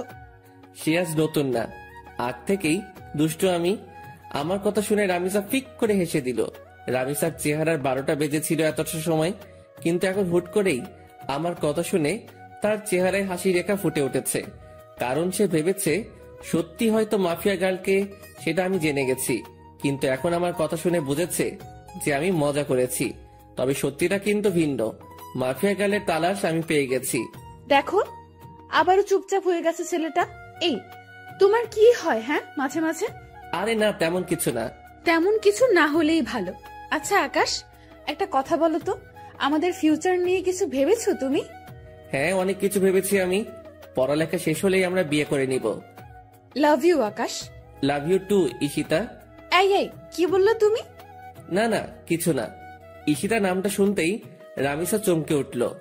সরি রামিসা, আসলে ভুল করে অন্য নাম বের হয়েছে মুখ দিয়ে। ও আচ্ছা, চলো এবার উঠি আমরা, অনেকটা সময় তো বসলাম। হ্যাঁ চলো। তারপর সেখান থেকে উঠে দুজন দুজনের বাসায় চলে এলাম। কিন্তু একটা জিনিস আমার এখনো চোখে বাড়ি খাচ্ছে। যখনই ঈশিতা নামটা বলেছি, তখনই রামিসার চোখ কপালে উঠে গিয়েছিল, আর তার পরক্ষণে সে চলে যাওয়ার জন্য পাড়াপাড়ি শুরু করে দেয়। রামিসার হতাশাগ্রস্ত চেহারায় কিন্তু আমাকে পুরোপুরি ক্লিয়ার করে দেয় তার ভয়ঙ্কর ডার্কনেস সম্পর্কে। কিন্তু আমি এখন কোনো ধরনের হাঙ্গামাই করব না, কারণ আমি আরো ভালো করে জাস্টিফাই করব রামিসার সম্পর্কে, কেন সে এই পথে নেমেছে আর কি বা তার উদ্দেশ্য। সাথে সাথে নিলয়কে ফোন দিলাম। নিলয়, আমি কি বলি মন দিয়ে শোন। হ্যাঁ ভাই বলেন। শোন, আমি মাফিয়া গার্লকে ধরে ফেলেছি। কি ভাই, আপনি সত্যি ধরে ফেলেছেন? হ্যাঁ, আমি মাফিয়া গার্লকে ধরে ফেলেছি, তাই তোকে ফোন দিয়েছি। শোন, তোকে একটা কাজ করতে হবে এখন। কি কাজ ভাই? মাফিয়া গার্লের কিছু ডিটেলস তোকে আমি দিচ্ছি, তুই সেই অনুযায়ী তার সম্পর্কে তালাশ করে বের করবি যে সে কেন এই পথে নেমেছে। আচ্ছা ভাই। কিন্তু শোন, এই কথা যেন কারোর কানে না যায়, বিষয়টা যেন তোর আর আমার মাঝে থাকে। ওকে ভাই। নিলয়কে রামিসার হালকা পাতলা কিছু তথ্য দিলাম, যাতে করে সে রামিসার সম্পর্কে খোঁজ বের করতে পারে। এদিকে আমিও খোঁজ চালাচ্ছি রামিসাকে নিয়ে। এভাবে 2-3টা দিন কেটে গেল। 4 দিনের মাথায় নিলয় আমাকে ফোন দেয়। ভাই ভয়ঙ্কর কিছু তথ্য হাতে এসেছে। কি তথ্য? ভাই মাফিয়া গালের একটা ছোট ভাই ছিল, যার নাম ছিল রাফসান। আপনি কি তাকে চেনেন বা জানেন? তখনই ঈশিতার ছোট ভাইয়ের কথা মনে পড়ল, যার নামও ছিল রাফসান। কলেজ লাইফে যখন ঈশিতার সাথে চলাফেরা ছিল, তখন সে রাফসানকেও মাঝে মাঝে কলেজে নিয়ে আসতো ঘোরার জন্য। আবার মাঝে মাঝে কোনো জায়গায় ঘুরতে গেলেও তাকে সাথে নিয়ে যেত। আমার জন্মদিনে যখন রামিসাকে ইনভাইট করি, তখন রামিসা তার ছোট ভাই রাফসানকে সাথে করে নিয়ে এসেছিল। তাকে আমি বেশ ভালো করে চিনি। হ্যাঁ নিলয়, চিনি। কিন্তু কেন বলতো? ভাই রাফসান নাকি এই শহরের কোনো একটা কলেজে পড়াশোনা করত। একদিন সে কলেজে শেষ করে বাড়ি ফেরার সময় তার বাসার নিচে কয়েকটা ছেলেকে মাদক কেনাবেচা করতে দেখে। তখন সে পুলিশকে খবর দিয়ে তাদেরকে ধরিয়ে দেয়। ছেলেগুলো নাকি রাফিদের ছেলেপিলে ছিল। তাই রাফিদের জেদ উঠে যায় রাফসানের ওপরে। তাই সে থানার ওসিকে টাকা খাটিয়ে উল্টো মাদক দ্রব্য দিয়ে রাফসানকে ধরিয়ে দেয়। শুধু তাই নয়, রাফসানকে পুরো গুম করে ফেলার জন্য কন্টাক্ট হয় ওসির সাথে। ওসি তাই করে, সে রাফসানকে জঙ্গলে নিয়ে গিয়ে ব্রাশ ফায়ার করে মেরে ফেলে। আর মাফিয়া গার্ল যেই ওসিকে মারে বিভৎসভাবে, ওই ওসি সেই ওসি যে রাফসানাকে মেরেছিল। মাফিয়া গার্ল হয়তো তার ভাইয়ের প্রতিশোধ নেওয়ার জন্য এমন পন্থা অবলম্বন করেছে। নিলয়ের কথা শুনে বুকের ভিতর দাউ দাউ করে আগুন জ্বলতে শুরু করলো। তাহলে তো মাফিয়া গার্ল যা করছে সবটাই ঠিক করছে। আচ্ছা ঠিক আছে নিলয়, এবার ফোন রাখলাম। ফোনটা রেখে দিয়ে চুপচাপ বসে আছি। মাথার রক পুরো চটে গেছে নিলয়ের কথা শুনে। না, আজকের পর রামিসাকে আমি আড়াল থেকে পুরোপুরি সাপোর্ট করব, কারণ ভাই মরেছে, সেই কষ্ট তারই হয়েছে। কেউ তার কষ্টের ভাগ নেয়নি, তাই তো সে এমন ভয়ঙ্কর রূপ ধারণ করেছে। রামিসা, তুমি যা করেছো একদম ঠিকই করেছো। আজকের পর আমি আকাশ বেঁচে থাকতে দেখবো তোমার গায়ে কে হাত দেয়। সব কয়টার হাত আমি শরীর থেকে আলাদা করে ফেলবো। গা পুরো শিরশির করে কাঁপছে। না, গিয়ে গোসল করে আসি। তাড়াতাড়ি ওয়াশরুমে ঢুকে পড়লাম। অনেকটা সময় পর গোসলখানা থেকে বের হলাম। মাথায় ইচ্ছে মতন পানি ঢেলেছি, কারণ রক্ত চটে গিয়েছিল মাথায়, তাই নিজেকে শান্ত করেছি। ফ্রেশ হয়ে এসে খেয়ে নিলাম। খেয়ে দিয়ে টিভিটা চালিয়ে দিলাম। শুয়ে শুয়ে টিভি দেখছি। তখনই একটা নিউজ চোখের সামনে ভেসে উঠল। ডিবি পুলিশের প্রধান জিডি সে মাফিয়া গার্ল সম্পর্কে বক্তব্য দিচ্ছে। মাফিয়া গালের কোডিং দিয়ে আমরা তার তথ্য বের করে নিয়েছি। আগামী 24 ঘন্টার মধ্যে আমরা তাকে ধরে এনে হাজতে ভরবো। নিউজটা শুনে ভিতরে ছ্যাদ করে উঠল। কি, তোরা 24 ঘন্টার মধ্যে মাফিয়া গালকে ধরবি? আমি আকাশ বেঁচে থাকলে দেখবো তোরা কি করে মাফিয়া গালকে গ্রেপ্তার করিস। সাথে সাথে টিভি অফ করে দিয়ে রামিসাকে ফোন দিলাম। সে ফোন রিসিভ করলো না। বেশ অনেক কয়বার ফোন দিয়েছি, কিন্তু সে রিসিভ করেনি। এইভাবে রাত হয়ে গেল। পরে সে নিজেই আমায় ফোন দিল। আকাশ, সরি, আসলে অনেকটা ঝামেলার মধ্যে আছি। প্লিজ তুমি কিছু মনে করিও না। কাল কলেজে আসলে কথা হবে। আচ্ছা ঠিক আছে, সাবধানে থেকো। আমি কথা শেষ করার আগেই রামিসা ফোনটা কেটে দিল। রামিসার আচরণে খুব টেনশন হচ্ছে। হয়তোবা সেও এই নিউজটা দেখেছে, তাই সে এমন ভয়ে আছে। না হলে হয়তোবা অন্য কোনো ঝামেলা হয়েছে। ধ্যাত মাথায় কিছুই কাজ করছে না। কখন যে সকাল হবে সেই অপেক্ষায় আছি। কোনোভাবে রাতটা পার করে দিলাম। সকালে কলেজে গিয়ে দেখি রামিসা আগ থেকে কলেজে এসে পড়েছে। তাকে দেখে খুব চিন্তিত লাগছে। রামিসা, তুমি কি কোনো কিছু নিয়ে চিন্তিত? না না, আমি কিছু নিয়েই চিন্তিত না। প্লিজ তুমি ক্লাসরুমে চলো, আমার এখানে দাঁড়িয়ে থাকতে খুব ভয় হচ্ছে। আরে পাগল, কিসের ভয়? হ্যাঁ প্লিজ তুমি ক্লাসের ভিতরে চলো না। আচ্ছা বাবুন, চলো। ক্লাসরুমের ভিতরে আসলাম রামিসাকে নিয়ে। সে হুট করে আমায় জড়িয়ে ধরে কান্না শুরু করে দিল। ওকে কিছু বলতে যাব, ঠিক সেই সময় হট্টগোলের আওয়াজ কানে ভেসে আসলো। সাথে সাথে জানালা দিয়ে বাহিরে কি হয়েছে দেখার চেষ্টা করলাম। বাহিরে দেখেই তো চোখ পুরো কপালে উঠে গেল। বাহিরে 20-25টা পুলিশের গাড়ি। গাড়ি থেকে নেমে সবাই বন্দুক হাতে একদিকেই এগিয়ে আসছে। আস্তে আস্তে রামিসার খোঁজ করছে পুলিশগুলো। সবাই আমাদের ক্লাসরুমের দিকে আঙুল দেখিয়ে দিল। রামিসা, তুমি কোনো ভয় পেও না, আমি আছি। আকাশ, ওরা আমায় নিয়ে যাবে। ওরা আমায় আর কোনোদিন তোমার সাথে দেখা করতে দেবে না। ওরা আমায় থানায় নিয়ে গিয়ে মেরে ফেলবে। রামিসা, কেউ তোমার কিচ্ছু করতে পারবে না। তুমি প্লিজ শান্ত হও। আকাশ প্লিজ, তুমি আমায় ক্ষমা করে দাও। আমি হয়তো তোমার সাথে জীবনের শেষ সময় অবধি পার করতে পারবো না। রামিসা, চুপ হতে বলেছি ধমক দিয়ে। চলো তুমি আমার সাথে বাহিরে, দেখি তোমার গায়ে কে হাত দেয়। তারপর রামিসাকে নিয়ে বাহিরে চলে গেলাম। সবাই তাকিয়ে তাকিয়ে দৃশ্য দেখছে। পুরো কলেজ হতভম্ব হয়ে আছে এতগুলো পুলিশ দেখে। পুলিশ রামিসাকে দেখে ওকে গ্রেফতার করতে ছুটে আসে। এই তোরা কেউ আমার রামিসার গায়ে হাত দিবি না। তখনই পুলিশের অফিসার একজন বলে ওঠে, কি তোরও শ্বশুর বাড়ি যাওয়ার ইচ্ছে হচ্ছে মনে হয়? এই অফিসার, আমার শ্বশুর বাড়ি যাওয়ার ইচ্ছে নেই, বরং তোর মরার পাকনা গজিয়েছে। সাহস থাকলে ওর গায়ে হাত দিয়ে দেখা। আমার মুখে ধারালো কথা শুনে সমস্ত পুলিশ আমার দিকে গুলি তাক করে ধরে। বেটা দেখি খুব বড় বড় কথা বলছিস। শোন, বেশি উড়াউড়ি ভালো না। আমি যদি একবার বলি তাহলে সবাই গুলির বুলেটগুলো তোর পেটের মধ্যে পুড়ে দিবে আর তুই ঝাঁঝরা হয়ে যাবি। হাসালি রে ভাই, এই ঘুষখোরের বাচ্চা, কান খুলে শুনে রাখ। এখানে তো কিছু সংখ্যক পুলিশ মাত্র তোরা। সারা শহরের সবকটা পুলিশ মিলেও যদি একত্রে হয়ে আসিস, তাও তোরা এই আকাশের বালো ফালাইতে পারবি না। কারণ তোদের সামনে যে দাঁড়িয়ে আছে সেই সাদা সিধা একটা ছেলে আকাশ, কিন্তু তার ভিতরে ভয়ঙ্কর যেই হায়নাটা লুকিয়ে আছে তার নাম হচ্ছে আগুন। আকাশের মুখে আগুন নামটা শুনে পুলিশের অফিসার ভয়ে কয়েক কদম পিছনে চলে যায়। আর আকাশের পাশে যে পুলিশগুলা ছিল তারা দৌড়ে আকাশের পাশ থেকে সরে যায়। সবাই যেন কোন এক ভয়ঙ্কর হায়নার সামনে পড়ে গেছে, যার রক্তের নেশায় একবার উঠলেই পুরো দুনিয়াদারি শ্মশানঘাট বানিয়ে ফেলবে।